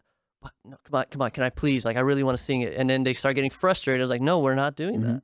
Yeah, and that's extremely revealing. It's revealing. Like my good friend Dave taught me years ago, Dave Misty. He goes, buddy, small details tell big stories. Yeah. And if you've been in ministry long enough, if you've been in leadership long enough, you learn to pay attention to small details. Right. Yeah, where you're like, oh, okay, well, why are you here? If people join during the hype, it's not an instant, wow, these people are really valuable. They might just be there for the hype. And some of them will be. Yeah. If people join during the suck, during the grind, you're like, man, why are you here? Yeah, why are you here? Right? Well, you're not benefiting. Yeah, Right? and they're like, well, I feel burdened called. And you're like, all right, this guy's Great. solid. Yeah. Yeah. And so there's many times, even with the sound team, like, oh man, the sound team is funny. The sound team is the one place that works the hardest but gets the least amount of recognition, right? Jay, Actually, I beg to differ. I think they get plenty of recognition. Oh yeah, negative recognition. Whenever anything bad happens. Yeah, one thing happens, every eye turns to them. Yeah, the pastors, they're complaining about it on the mic. Oh, it's the worst. That is embarrassingly or bad. literally the person speaking is like, hey, can you turn on this, or this I heard this is bad, can you adjust it? And like in the middle of church, in front of everybody, just talking to the guy, and you're just like, yeah, which the rest of us that are in leadership look at that, and again, cringe. small details, big stories. We're just like, okay, what exactly is your goal right now? Yeah, it's just I really don't like this. There's so many funny stories. I remember one Sunday morning, a guy walked in with a keyboard. Service started at 9. He walked in with his own keyboard at 10. And he's like, yeah, I'm singing a song today, but I want to play on my keyboard. Like underneath his arm. Jay and I were like, That's happened too before, actually. Yeah. So anyways, with the accordions or stuff like that. Yeah. In the sound ministry, sorry, kind of derailed. No, it. you're good. You're good. That's something else, like the sound ministry as well, where I'm teaching somebody, right? I'm teaching them the fundamentals of EQ, compression, what they are, and how it's dynamic. So each song is not going to be the same song, so you have to adjust it, right? And so I would go and be like, hey, adjust the EQ here. The frequencies, the highs, 20Ks, 18Ks are too high here, so adjust it. And they would be like, no, let me just do it. Like, I'm here at the sound. I was like, no, you're here learning. Like, I'm Yeah. here to teach you. You don't know it yet. And then I was like, your attitude has to be willing to learn. Yeah. And if not, then you're not gonna, this isn't a good fit for you. Same thing with the worship theme, same thing, because there's been attitude I've gotten many times where I would correct somebody, they would expect it just to pass on, whatever. I would correct them, like, no, we're not doing that. And then they would give me attitude or just walk off stage. I was like, hey, let me know before you guys leave the stage. We're in the middle of practice. And then they'll just do it again. I was like, hey, you did that again. I'm gonna give you one more chance. Please stop doing that. Yeah, And if so- not, great, you're off the team. So they would come with their idea Of what they need to be doing. Yeah. Yeah. This is the mentality of, okay, I want you to lead me, but lead me how I want to be led. Ryan from The Office. Right from The Lead Office. me when I want to be led. Yeah, which is so stupid and ridiculous. It is. But we all can get that temptation sometimes where we're like, well, I want, to do things this way. And it's like, look, your leader's not always going to be right. Right. Sometimes you're going to be right and your leader's going to be wrong. But the right thing to do is to still follow their leadership. Bring it up, discuss it. You're not going to discuss Of it publicly. course, of course. You're not going to call them out in front of people. You don't do that. You don't call them out in front of the board. You have a one-on-one conversation with them. You go, hey, man, I'm really concerned about this. Yeah. You like I remember I learned this from my dad. Like, if I would disagree with my senior pastor and we were in a comitet meeting, I'd say, Pastor, I kind of feel like we should do this way. What about these different things? Because maybe he might be like, oh, I didn't even think of that. Man, thank you so much. Yeah. Right? But it's how you bring it up. Yeah. So I'd bring it up, and I remember this one time I brought up one thing and he was like, no, we're not going to. And I was like, and I thought to myself, man, maybe I'm just not understanding. And I had asked one more, little question on it, and he's like, no. And I was like, okay, no problem. Now I knew it was a totally wrong decision, but I let it go. I waited for the comitet meeting to end. I went home, I texted my senior pastor, and I said, hey, can we meet for coffee? We met one-on-one for coffee, and I said, hey, here's my big-time concern. And I wasn't going to bring this up in front of the comitet because I'm not going to sit here and tarnish your authority, your leadership, Right. your influence. Yeah. That's wrong. It's wrong. And we had a long conversation, and he's like, no, I still want to do this. And I was like, no problem. Well, that thing ended up blowing up in his face. And that's okay. Now, that's not to my credit or whatever, because I've had things happen like that to me that's blown up in my face. Right. Yeah. But the point is our senior pastors, they're not perfect. No. But we have to give them the room to grow and to learn as well. Yeah. They got to grow too. Well, 2 Peter was that passage, I think, 2 Peter 2. That passage, man, I would repeat it all the time. Be faithful to the authority above you, whether it's good leadership or bad leadership. Yeah. Right? Yeah. And be servants. Romans to 13 talks about the same, right? Yeah. It's about, God. I would say to my old senior pastor all the time, and I said it to him so many times in 20 years, where I said, Pastor, listen, you're the senior pastor. Yeah. My role is to support you. So, and is to support you in your vision for the church. So if God wanted me to be the senior pastor, I'd be the senior pastor. But he doesn't want me to be the senior pastor. He wants you to be the senior pastor. Right. So my role is to support you. So I'm going to be honest with you always, because I feel like that's the best way that I can support you. I'm never going to, diminish your authority or your influence. And when we're sitting here and we're working together, if I ever get to a point where I can't follow your leadership anymore, I will quietly resign, but I'm never going to cause you any issues. Right. Or I'm going to keep on supporting you. Those are my only two choices. Yeah. And I think that that's good stewardship of being a supporter and a follower of a leader. That exactly. And the whole reason behind that statement, if you want to be a good leader, be a good follower, is because you have to understand what a good follower is before you can lead them. Yeah. Yeah. Like, you have to know what to look for or who to look for, because now you're just going to take anybody who's excited at once. You're going to get burned out. Yeah. And then you're going to make horrible mistakes. Look, Bad mistakes. And you know this, hiring people is easy. Huh. When something's going well, hiring people is easy. Everybody wants to be a part of the team. Right. Firing people sucks. Yeah, it does. You will make lifelong enemies. And we've Unfortunately. both made lifelong enemies. Hopefully not, but probably. What's interesting is a lot of times, not all, I'd say more often than not, people that I've corrected, that I've called out, and I've talked to them and said, no, we're not doing that. And then I would even discipline, take them off the team or whatnot. Yeah. In a sense, I gained more respect in their eyes because they're not able to just play me like that. I gained more respect. And some people came back and said, I apologize, I'm sorry. And they really corrected. But others, they're like, they think I'm wicked, I'm evil. And don't get me wrong, I've messed up a lot. There's the frustration. Again, I mentioned this. I get frustrated under and this is just one of my struggles. I get frustrated under leadership that just,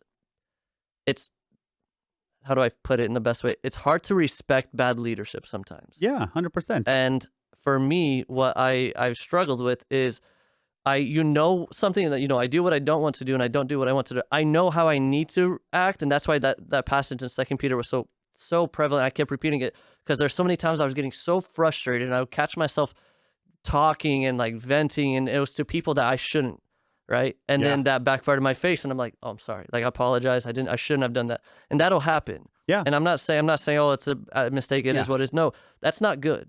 It'll come back to bite you in many ways, 100%.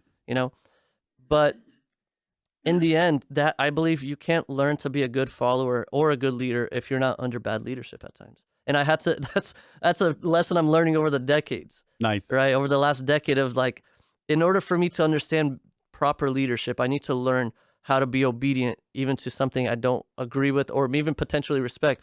There's a respect of authority, but not a respect of influence, right? Yeah, and God calls you to serve sometimes underneath not the best leaders. Right. And And I think that's to test your obedience. also to train you. So let To me ask train you, you too, what is a bad leader? Or what is a good leader? Is a good leader somebody who doesn't make any mistakes ever? No, a good definitely leader is going to make mistakes too. Right. Yeah. So what differentiates between a bad leader and a good leader? A bad leader is going to make bad decisions, and a good leader is going to sometimes make bad decisions too. But what differentiates them?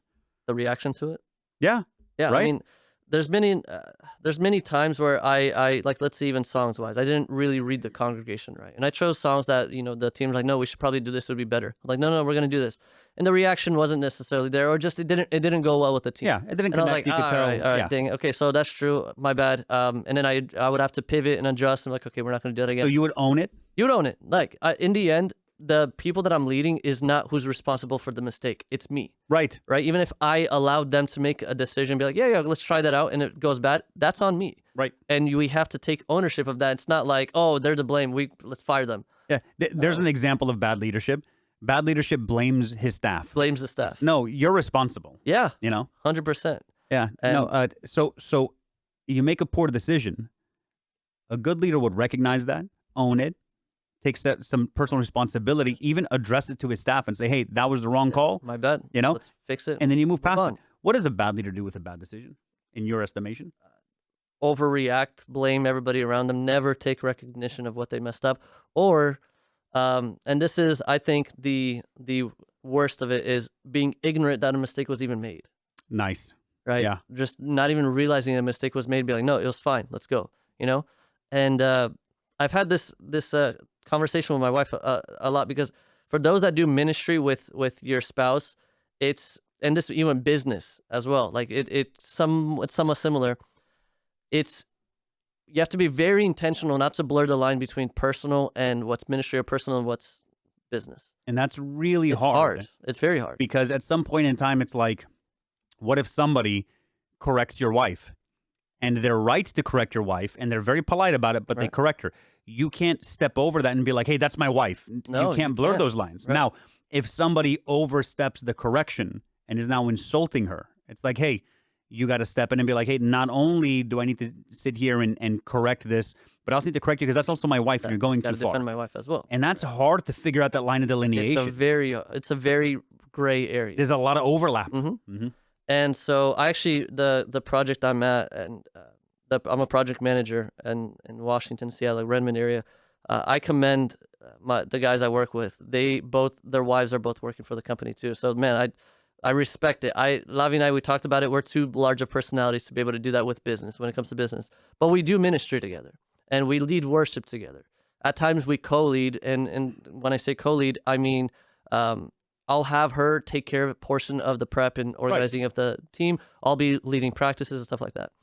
But one thing at the beginning, this is something that her and I really sat down and had a couple of conversations about, is, and for anybody who's doing ministry with their spouse, sit down and really draw a line in the sand of, this is ministry and this is personal. So there's times where I had to correct her as a worship leader, but not as a husband. And she took it as the husband correcting her. Right. And that's where things get complicated. Yeah. quick. And then I told her, I was like, no, I'm the worship leader. I'm making this decision because this is what's best for the team. So, but you're taking it as, a personal attack, but it's not.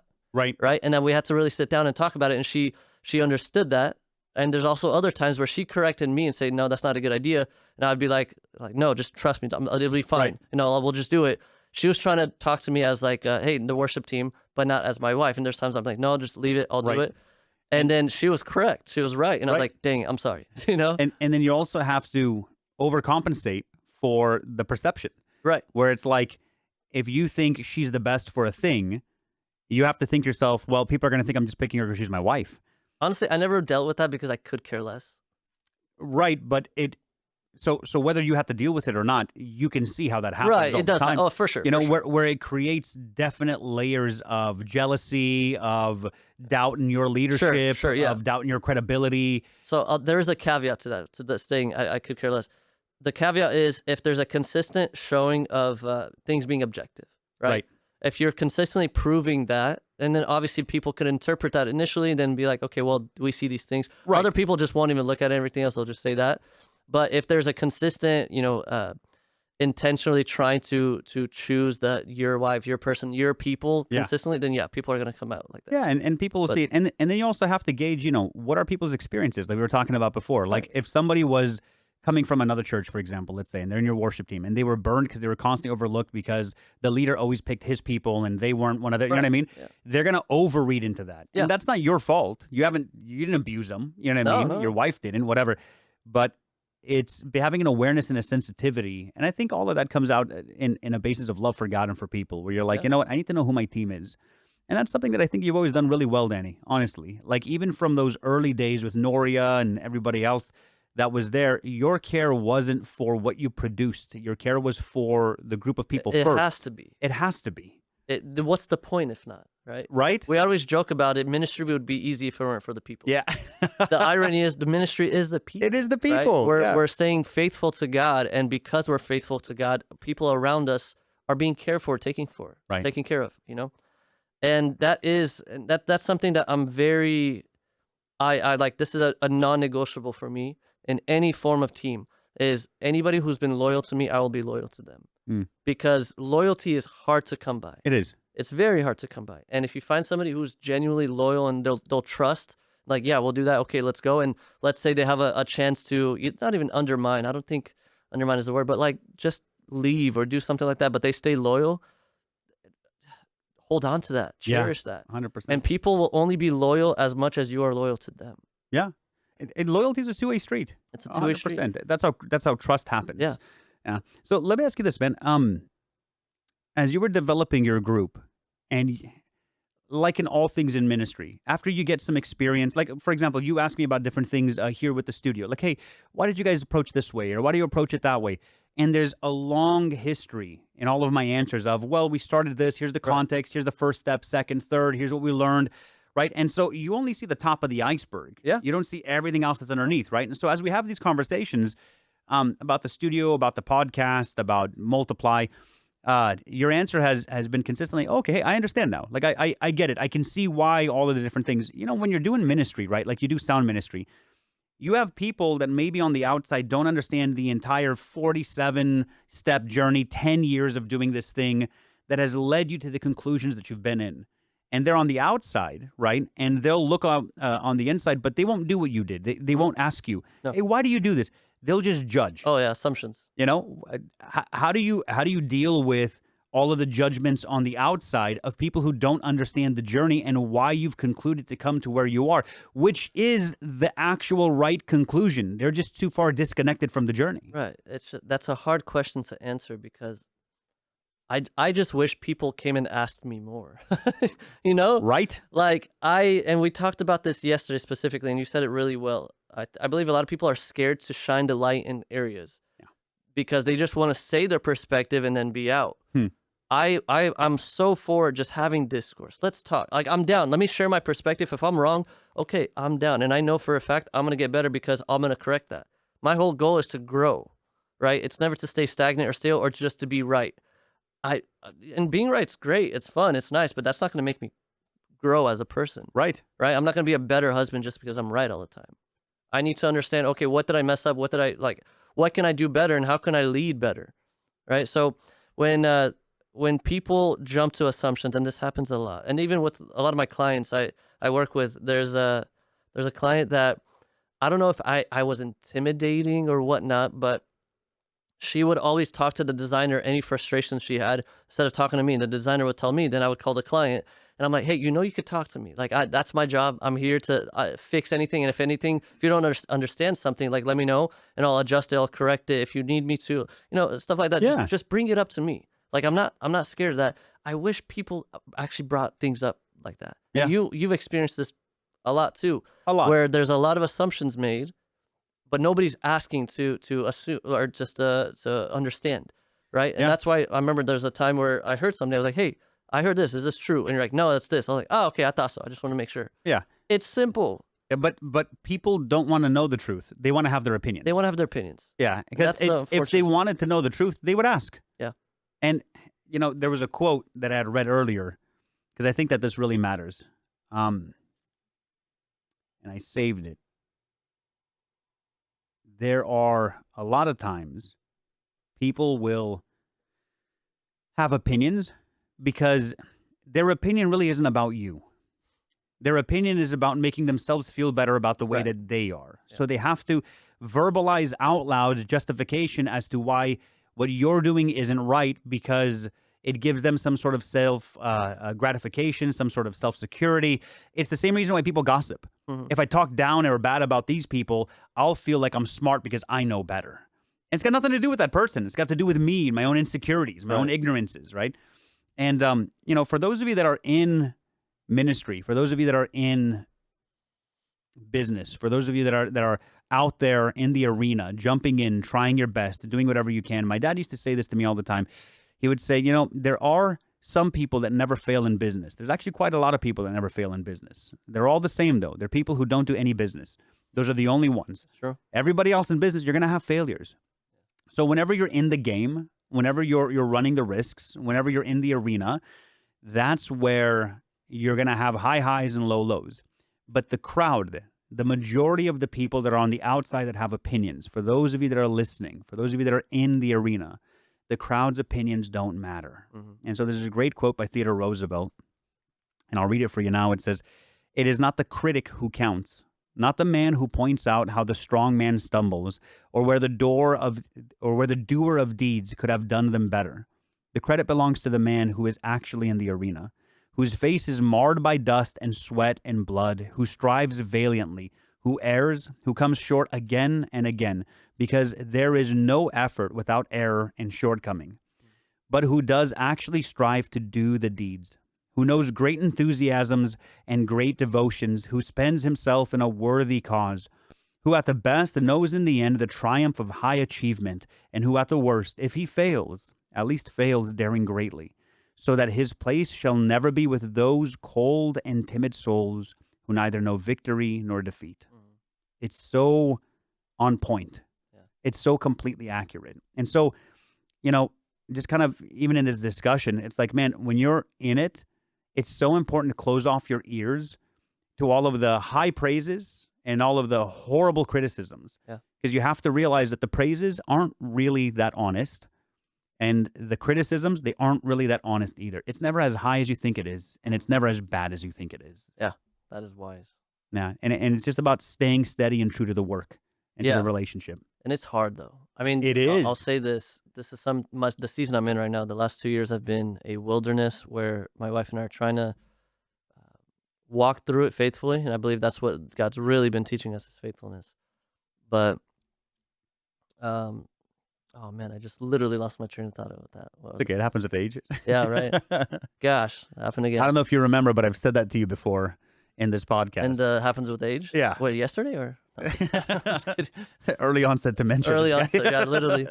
No, but with leadership, something with leadership. Yeah, we were just having a bigger conversation about how when you're in the work and there's people on the outside who don't understand the journey that you've been on Oh to yeah, arrive. yeah.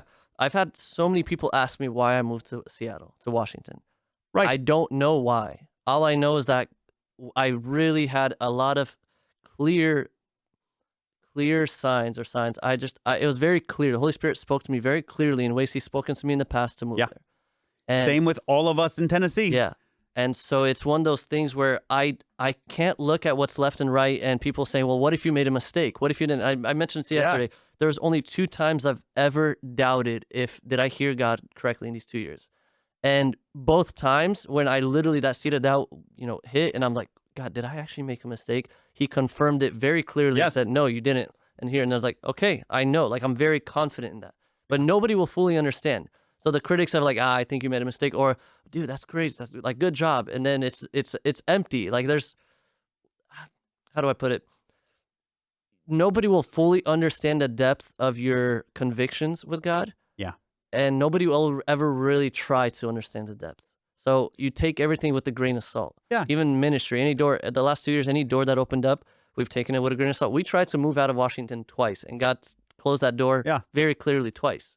And so, do I know why? I don't know why, but I stopped complaining. I stopped asking why, and I know I don't want to live there long term. I don't think I'll be there long term. Right. But what I do know is that God called me to be there right now. So what I'm going to do is be faithful to what's in front of me right now.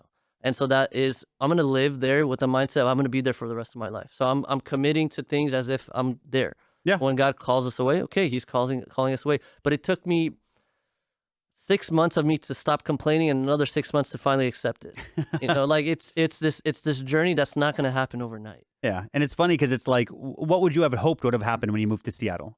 That job opened up right away. Oh, I know exactly what I'm going to do in ministry. None of this happened. Yeah. Yeah. And you know what's funny? Because I had hopes when I moved to Tennessee. I was like, oh, okay, good. Finally, the wilderness season is over in my life. And now we're going to start something, But it's so funny because it's the same stupid thing that we get frustrated that other people do underneath our leadership that we do with God all the time, which is, all right, Lord, lead me to this new city, but lead me how I want to be led. How I want to be led.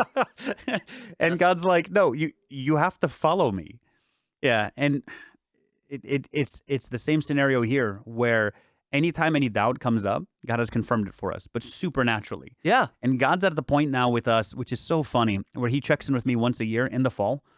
And I've said this multiple times on this podcast since May, since we started, that God checks in with me once a year, every year in the fall to let me know I'm on the right track. Maybe it's kind of similar with the whole birthday thing. Maybe, honestly. Just a few weeks around, give or take, before or after my birthday, it's always something that's very clearly God opens up, and God does. About 3-4 weeks ago, I'm having lunch with a pastor from out here, a really awesome, amazing man who I'm trying to get on the podcast, a total hero of mine. And I'm just sitting there, and we're having breakfast for lunch, and he just looks at me, and his eyes well up with tears, and God just starts speaking through him prophetically about, yes, we're in the right place. There's supposed to be. There's a season of waiting, and that's going to come to an end. And he's just sitting there crying, and he goes, I don't know what happened, and I'm crying, and I go, you have no idea what you've done. And I go, for the last 4 years, once a year, every year, God has confirmed, and I've been wondering when he's going to check in with me this fall, and I said, it's right now in this restaurant. That's happened like 3 weeks ago. I didn't even know that. Yeah, That's wild, man. And so it was just funny because it was just like, okay, I'll see you next year, guys. But so, like, to clarify, he speaks in small things of like a certain door that opened up, but the grand thing for you, it's God's not speaking. No, right? No, he's just confirming for me, hey, you're on the right track. Right. Yeah. And the first time that he really clarified that for me was when I was in Sacramento in the last year that I was there, which was a really difficult year in my life. I got to a point to where, long story short, on Sunday, I had like a spiritual, emotional like breakdown. Like, it was just a day that I was just all of a sudden defeated, overwhelmed, bawling, angry, going, God, I don't want to be waiting on you, and then you're in heaven waiting on me. I don't want to screw this whole entire thing up. I had that a few weeks ago too. Yeah. September area. So I'm sitting there, and in this struggle, in this crying out to God, like, I was about an hour and a half into crying, you know what I mean? And just really just wailing. And I just go, you know what, God? I go, I'm going to set a sign before you. Like, I need to know. And all I need to know is this, is, am I on the right track? Did I screw everything up? Just confirm for me that I'm on the right track. And this is what happened. I go, I need something black and white. And then I thought of all these different things. Long story short, I put a very clear sign before the Lord that was not like a feeling, an emotion. I was like, Lord, have somebody randomly send me $1,000 tomorrow. That's pretty specific, man. It's black and white. That's random too. Right? So I have this breakdown on Sunday. Right. At the end of the breakdown, I think to myself, I should set a sign before God. I think through a dozen different signs. I decide on which sign. I decide on amount. I decide on a date. God put into motion all of the money to be into my account that Monday, a week before I even had the breakdown. How? Uh, I'll tell you what happened. So this is when we were doing Zoom church during COVID. It's kind of crazy. It is wild. Yeah. So this is when we were doing Zoom church during COVID, right? And I had shared this story before, but I'll tell a shortened version of it. And so it was our last Sunday that we were meeting doing Zoom church because all of our churches were, closed or just online or whatever. And I was part of this, leadership team, Rafi, Ruth Potochan, Rafi Heinbachner, and Andrew Valean, and, group of us. And that Saturday, I texted the group. I said, hey, I can't be there this Sunday because I'm hosting lunch at my house with my parents. And so I couldn't be there that Sunday. I said, maybe I can catch the message because Danny Ishvan was speaking. And he's a good, long-time friend of mine. And so I miss Danny Ishvan. I haven't seen him in a while. He's a good guy. I was with him last week. Really? That's so good, man. Anyway, so I host my parents. They leave. I hop online just as Danny's starting his message. I hear his message. I get offline, have an emotional breakdown. Okay? Put a sign before God, on pins and needles for the rest of the day. Go to bed. Wake up at 4:30 in the morning, because I just woke up in the middle of the night. I look at my phone, and Ruth Potochan had Venmo'd me like $1,200 and something. And I put the phone back down, and I go, I'm dreaming. I go back to bed. I wake up a little later, like 8 a.m. or whatever, and I was scared to look at my phone. I was like, God, please don't let it be a dream. And I look at my phone, and sure enough, it's there. So I call Ruth, and I go, hey, what, just what? And she goes, last week the Holy Spirit put it on my heart that we should do an offering for you at the last service. And she goes, and I felt really awkward, and I'd been praying about it all week because I thought to myself, he's gonna be there. It's gonna be weird to say we should do a gathering, an offering, gather an offering for Eddie and Samita. She goes, but Saturday when you texted us that you're not going to be able to make it because you're hosting your family for lunch, that was my confirmation. So Sunday during Zoom church, we did the offering, and right when we finished the offering, you logged on, and you heard the sermon, and I knew nothing about any of this, right? So here I am before I had a trial, before I concluded the trial with putting a sign before God, before deciding on what my sign is, God already built the answer for my sign before I even went through the trial. That was such a powerful confirmation for me that I'm on the right track. Yeah. And it's things like that, not nearly as big as that one, but things like that with random people coming into my life and going, this is what the Lord says to you. Like I met a pastor, I forget his name now. It's slipping my mind. I met him. He's from Alabama. And I was there for like a leadership thing. And he's like, this morning at 9 a.m. I was praying. And the Holy Spirit gave me a vision for you. And I was like, lay it on me. And he just tells me about season of dryness you're about to enter into. And I was like, okay. And that was right when I moved here. And I was like, it's going to happen. And then it didn't. And then the next year, I had a young man call me. And he's like, hey, you don't know me at all, but I had a vision for you. And it was in the fall. And then the next year was me and Pastor Anthony Wynn 3 weeks ago. And so there's just been this continuous confirmation that, hey, you're on the right track. So I know that I'm where I'm supposed to be. But people on the outside, a lot of them are like, cool, man, I get it. I'm with you. But there's other people that are like, I don't know. If you were on the right track, then surely, Start a church. You would have started a church by now. You would have done, what I think you should do. Yeah. Clearly, if the Lord called you there, then, and it's like, dude, I don't need to explain myself to anyone. No. The truth is my wife, my children, my relationship with the Lord, and my close community of friends and people around me, we're all on the same page. Right. And everybody else in the stands, enjoy being a critic. I couldn't care less. Yeah. And I think that's the right mentality. Don't get me wrong. I do listen. I do hear to a degree. You don't put the weight on it. No, I don't put the weight on it because it makes me assess. And I go, man. You'll second guess everything if you do. Right? Yeah. So you can't put weight on everything. No. But I have people in my life, a lot of people, where we'll have conversations. And they'll either ask me really good questions, like you ask me really good questions all the time, where I'll sit there and I'll assess and I'll go, well, it's because of this, but why do I do that? And that's really good and healthy. But I have conversations with people that are actually interested in being a blessing and a support. Yeah. There are other people who have conversations because they're insecure about something in their own life. It's got nothing to do with They're like subtly putting down. Yeah. Or projecting. That's a pet peeve of mine. Yeah. You know how people project all the time? Where they're like, well, I think it's wrong that you did this, and then you find out later on that God called them to do something and they said no. So they're just trying to like justify their own bad decision. Or they'll say something in public in front of everybody that just makes you look goofy or something like that. Yeah, like that stuff happens. You're like, why? And you're like, where's that coming from? what did I do to you? You Yeah, know? yeah. Yeah, but then when you realize it's a projection out of their own Mhm. insecurities, you're like, oh, well, first off, that sucks that, you did that. But secondly, your words don't mean anything because you're not even actually talking to me. You're talking to Well, yourself. yeah, that's exactly, and that's something my wife and I talk about a lot. And I realized this early on in ministry because one thing ministry will do is it'll build your faith up sometimes if you abide by it, abide by Right. what the convictions are, but it will also give you thick skin if you push through. If you push through, If you but push through, you have to, it'll give you resilience. it gives you resilience. And Yeah, the only way you get resilience is by going through things. right. You have to, you Yeah, can't learn resilience in a book. no, You got to struggle and then choose to overcome. it's hard. Yeah. Like just same way playing guitar, you will get calluses eventually, but you have to play a lot. You have to go through a lot of pain. I Yeah. remember I didn't play guitar for I don't know a few weeks, and my calluses left. It went away. And then I played for a night of worship or 2 nights of worship. Oh my gosh, they were in so much pain They because I didn't bled. basically, like, it Yeah. was so indented, I was like, "How did my skin not tear?" Yeah. Like, it hurts, but that's resilience too, like, you're gonna get calloused up going through things, Yeah. right? And that's something that, my wife is learning around too, with church hurt, with moving on past things. Uh, she's learning how to stop feeling bad for everything because Mm. she has such a heart for and love for everybody that she genuinely feels bad making somebody feel bad. So she'll take on a bunch of burden and burn herself out for the Yeah. sake, right? And then she's learning how to just stop falling for that. Just because something feels bad doesn't mean it's wrong Right. type of mentality, Yeah, right? just because it's uncomfortable doesn't mean that it's the wrong thing. Right, Yeah. exactly. And so I think that's such a necessary thing. And going back to what we said, I learned how to say no.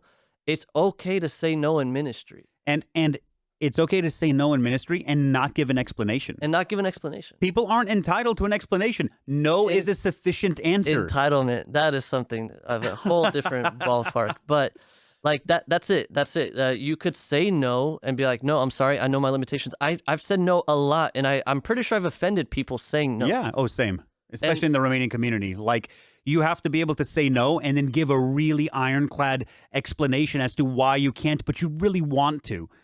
That's weird. yeah, yeah. At a certain point, you're just kind of I did that. I like played that, and I would Yeah. say no, and they'd be like, yeah, sorry, I got this, and I would just I would form it to Oh, be I'd soft. love to, but Yeah. I can't because I got this other thing. Dude, just tell the truth. And Just then, be yeah. like, no, I'm just not interested. No, I'm just like, no, I can't Yeah. do it. It's like, oh, why? It's not that hard. I was like, because I know myself. I don't want to do that. Like, I Yeah. can't do that right now. That's too much, And Or- I've said no a lot. Or the Christian, no, I'll pray about it. Yeah. I'll pray about it. I'll let you know. Yeah, He won't never let you get know. back to it. That at the end, that trend, it's like some guy says something and it's the picture of that song playing. It's like, he didn't do this. Yeah. So that's literally it. And we find this way around, and don't get me wrong, like even with clients, you want to do that. You kind of are soft about it. You can't be too aggressive or harsh. It's true. You can't be too aggressive, and you don't want to offend or You hurt don't want to people. offend or Yeah. hurt people. But it's a good indicator of leadership when, for example, if I ask somebody, "Hey, would you be willing to serve in this?" I don't point blank them, right? And I'm not going to try to pressure them into it. No. I go, "Hey, here's what the ministry is. Here's what we're thinking about. I'd like you to pray about it, and please get back to me. Great. I'll follow Yeah. up with you." And then if I follow up with them and they go, I was just praying about it and I don't feel like it's the right fit. Great. Yeah. No worries. Man, thank you for being honest with me. Yeah. Right. But if I ask somebody and they go, or if somebody asks me and I go, no, I can't. And they're like, well, why not? Like, don't you love the Lord? And it's like, oh, you're going to try to guilt trip me. And That's gaslight. bad leadership. Thinking Yeah. gaslighting, dude. So this is another thing about leadership, especially ministry, involved in ministry. And there's people that are on staff, which is awesome. It's great. But there's people that are volunteering, majority of volunteering. Yeah. And so I've been left to just hang out to dry a lot with volunteers that they're like, hey, I can't make it anymore. Last second, no communication. Nice. And I'm over here without any sound guy about to lead worship. Bunch of people dropped out of the worship team, and I'm just kind of like hanging, like, Not okay, what do cool. I do now? But you know what I'm not going to do? I'm not going to go and be like, dude, like, I would tell them, hey, I need you to communicate. If you can't do it, that's fine, but just let me know ahead of time. We'll communicate that. But what I'm not going to do is guilt trip, like, how dare you? You need to be involved. Like, you got to come back. You got to do this. Yeah. Like, this is important. Do you not love God? Do you not want to serve? Gosh, that irritates me. The gaslighting Yeah. is the worst. It's a quote by Tucker Carlson that, you ever hear a quote that just like really scratches an itch. Yeah, like a Yeah, scratch is an itch. yeah, Like you feel like there's a chord in your heart that they just strummed, yeah. And and they're you're like, like, that's "That's me. it. That's what I was Yeah. trying to So he say." goes, I have a moral claustrophobia to being told what to do. And Well said. I feel exactly the same way. When somebody goes, you need to, You like don't want to do it. inside of me, you're my enemy at that point. It's My like, wife is the same. yeah, it's I'm like, like, "Hey, dude, baby, we got to do this." She's like, "I don't want to do that now." I was like, "Why?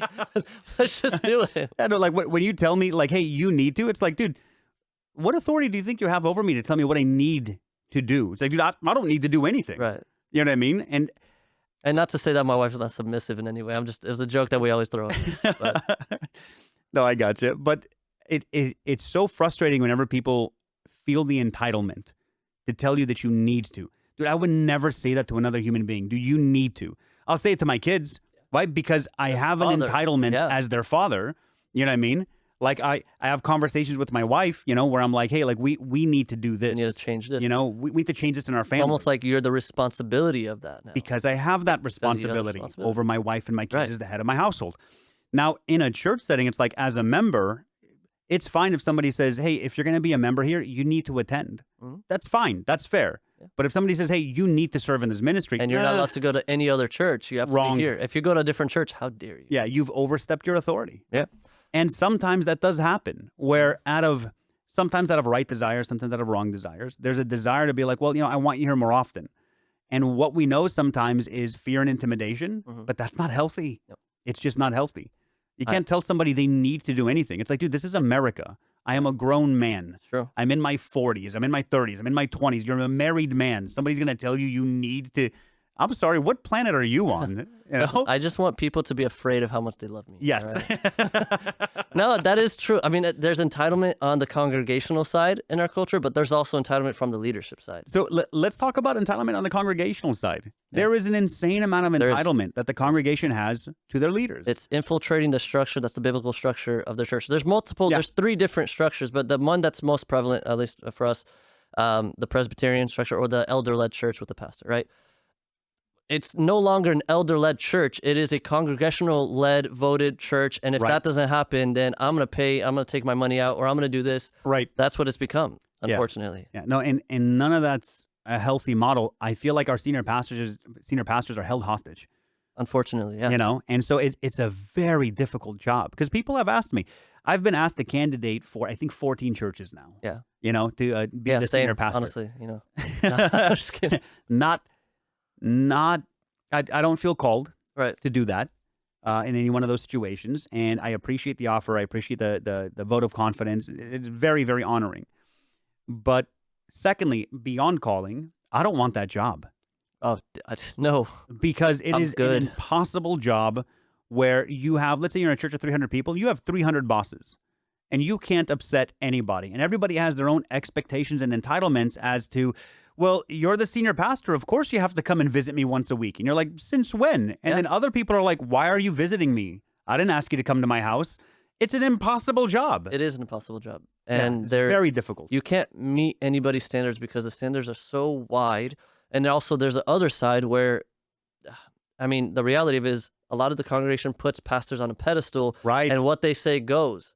And if anybody goes against that or they don't abide by that, it's you're either with us or against us. That's where the black and white mentality. Right. It's right. 2 extremes. Everything's in black and white. It's no longer an area where we could have discourse and discuss anymore. And the And that's senior the culture in pastors, America too. yeah, the senior pastor is the leader of the church. So it's not like I can create my own thing and disobey the pastor and be in the same church. No. You know what I mean? It doesn't No, work like that. no, There's a singular vision that's Yeah. established by the pastor and supported by the elders. 100%. Right. And at the same time, a senior pastor can't go, hey, you can't go on vacation because we need you. It's like, what? Yeah. You're way overstepping. There was a funny story I heard recently. There was a pastor that was trying to enforce this where the youth is not allowed to go to the gym. And I heard that. I was like, what? What are you talking about? I've heard of this multiple times. Yeah, well, I understand like a part of the reasoning, but gosh, you telling people they can't go to the gym or to go, that it's just there's so much overstep. That's not a Right. spiritual authority anymore. That's trying to be a boss. They're trying to direct people's lives to a Yeah. degree that it's really not even biblical. No, it's completely inappropriate. Yeah, It's like, hey, where were you this Sunday? And it's like, I'm sorry, what? Wherever I wanted to be. What Yeah. do you mean? And now, okay, if you're a member and you haven't attended 6 months of church, it's a fair question, Sure. but it depends on how you come off. If somebody comes off aggressive, to be like, "Hey, where were you?" I'm like, "I'm right here. Yeah. I'm right here It's a right now." fine You line. know, like Yeah. what It's you a want to be aggressive? I'll meet you at aggressive. You know, like this is a hill I'm willing to kill you on. Let's You know? go. There's a Like, fine line between condemnation and genuine communication, yeah, right? And at that point, it just goes into you're stepping into this whole role of I need to convict you. I'm the Holy Spirit now. I need to convict you, and that's a really dangerous line to yeah, play. yeah. And there's error on both sides, Yeah, and exactly. there needs to be a coming together around one thing that needs to be the standard, which is Scripture. Scripture. Scripture needs to be our basis always. Yeah, and unfortunately, our culture does allow since there's and it's grown much more. Like it's not the same community as it was 20 years ago. It has really grown. Oh, immensely. and our community is becoming healthier and healthier and In healthier. many regards, and yeah. it's not an unhealthy community. No. Now, there's definitely pockets, and some churches are way more legalistic and Sure. religious. Some churches are way more liberal, than maybe, you and I would feel comfortable in, and so on, and that's fine. But the point is, our Romanian churches are still God-fearing, God-loving, God-honoring churches Right. led by godly pastors who are not perfect men, and they're not No, perfect no, no, no. congregations. So that's my view on it. Yeah, agreed. Yeah. Agreed completely. And I think, I mean, going to Grace, I know I had a season where I was hurt and I didn't really trust a lot of leaders. Going at Grace Church in Arizona, Pastor Jelu Bonta, he really restored my hope in good leadership. Yeah. Like genuinely, he was fighting an uphill battle because he kept wanting me to get involved. I was like, no, I'm good. I'm good. Yeah. Like, I kept saying no. I started helping out with sound here and there right before COVID, but he kept asking me like, we need help. Like, I'd love for you to serve. And I told him, I was like, I'll be honest, I don't trust leadership. I don't want to be under bad leadership anymore. I didn't say it that way, but I told him, I was like, I'm very skeptical. Yeah. Like, I'm just skeptical. It's the Romanian church, and not to say every leader's bad, but there are difficult people that have hurt a lot of people, and that's the unfortunate reality. Yeah. Not just in the Romanian church, in every church. But that was my experience, and I told him I'm really cautious about that. And he's like, great, I understand. You want to just start out with this. And little by little, he started restoring that. He was genuinely curious to see where I am and genuinely desiring me to grow, right? And so I was like, this is what it should be. This is what, and obviously he's really busy. He had his own business. He was running the whole church. So it wasn't going to be like a daily sitting down every time Right. or once a week. But it was one of those things where every once in a while, every few weeks or a month, every 2 months, we'd sit down. He'd ask, "Hey, where are you? What can I help you as a pastor? What can I do?" And that was everything. Like I wanted a leader who genuinely wanted me to grow. Yeah. And I believe there's a lot of youth in that position as well. That 100%. we relate to this because I've been asking God since I was like 18. God, I want not a mentor. I want somebody to disciple me. Like I want to do discipleship, but I want somebody to pour into me. Yeah. I never really had that. The closest thing I had was Jelu and you, and even that was like every few months, every few. Like, we're not living in the same city. It's not in the same very city, difficult. So and- at most, we had like a mentoring relationship. right, Yeah. exactly. But Jelu, he had a lot of stuff on his plate, which I totally get. I mean, he was building a church, and so he was there when it was necessary, but it wasn't a consistent discipleship Right. type of thing, and that's okay. And I never had that, and that was something I always wanted. And so we would always joke about that. And my wife too, she's in the same boat. She's been praying for that for a while. Still nothing. We're just like, man, I think there's certain areas, there's certain people that God is just allowing them to go through the thick of it, to dive into that like they almost need to grow that thick skin and get prepared. So they need to fight that David and Goliath consistently over and over again. Sorry, not David and Goliath, the bear and the lion. And then God's preparing you for a Goliath. And then, okay, great, that Goliath you've overcome. And then there's a next Goliath. It's always going to be the next thing. Ideally, it would be great to have discipleship where people are pouring into you, and that's good. But That's the goal. That's the goal. But sometimes not everybody's going to have somebody who's being or discipling them. Most won't. Most won't. Yeah. And that's what's unfortunate. And that I think what I do like in our Romanian communities, it's starting to move into that direction. There's starting to be an emphasis on proper discipleship. Discipleship isn't just, hey, you could sing, go sing, or hey, you could preach. Here's some verses. Let me show you how to speak. Okay, you're done. Go. Yeah. It's more Listening depth to a to that. sermon is discipleship, like singing a song is worship. Right. It's not the same thing. No. it's just not. It's not the same as having somebody walk with you and being sensitive to the Holy Spirit through all the different things in your life. Right. It's not the same thing that I see modeled by Christ. He Yeah. didn't just sit there and preach to his 12 disciples once a week. I'm sorry. It's not. And You're I can living. make that argument all day. It's and this terminology has I been know what you're overdone. gonna say. Doing life Doing together, life right? together. Or but God, Yeah. It's overused 100%. But man, it's kind of like the term heart posture. Yeah, it's overused and kind of like But it's still redundant. true. But it explains it so well. Yeah. Right. The same thing was you're doing life together. The same reason why with my any worship team I lead, right? My focus is first and foremost that once every few weeks, I will literally get the whole team together. We'll literally just come bring food together, play games. We'll just Awesome. do some worship together. It's because it's not a job right now. It's something that they want to serve and they're pouring their heart into, and we have to honor that as leaders, right? We have to honor, even if it's as much as they could is not. I mean, it could be something small, but they honor it. We have to honor it. Yeah. And in terms, they will honor us as leaders if we honor them. Not everybody, obviously. There's caveats. Right. But in general. It's the same direction with discipleship. Discipleship works in many forms. It's not just one. I never really led a discipleship group like you did, right? I didn't have that, but what I did have is with sound team and with the worship ministry. You discipled those people. I focused through the avenue of music or through the avenue of sound. I would work with them daily. I'll talk to them. We'd pray. We'd just meet up. I would get the sound team and the worship team together once every few weeks. We'd hang out. Like it was focused on helping develop them to be where they want to be. And I would ask, where do you want to be? Like, what do you want to do? They would ask me about school, about what they should do with work. It was a consistent thing. They knew that they had somebody caring for them. Yeah. And that's discipleship. That's discipleship, 100%. And I love that it's moving that direction, but there's still a long way to go. We got to go. There is. You know? There's a really big misunderstanding about discipleship where people think that it's a Bible study. It's not And it's not.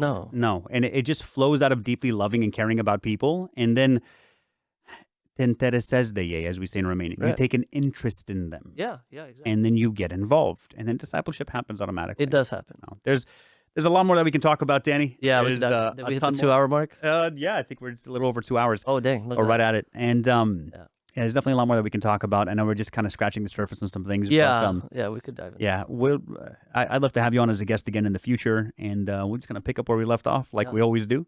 True. Yeah. But no, man, it's been good. It's been good hearing your story. And it's been, sharing it with all of our listeners. Yeah.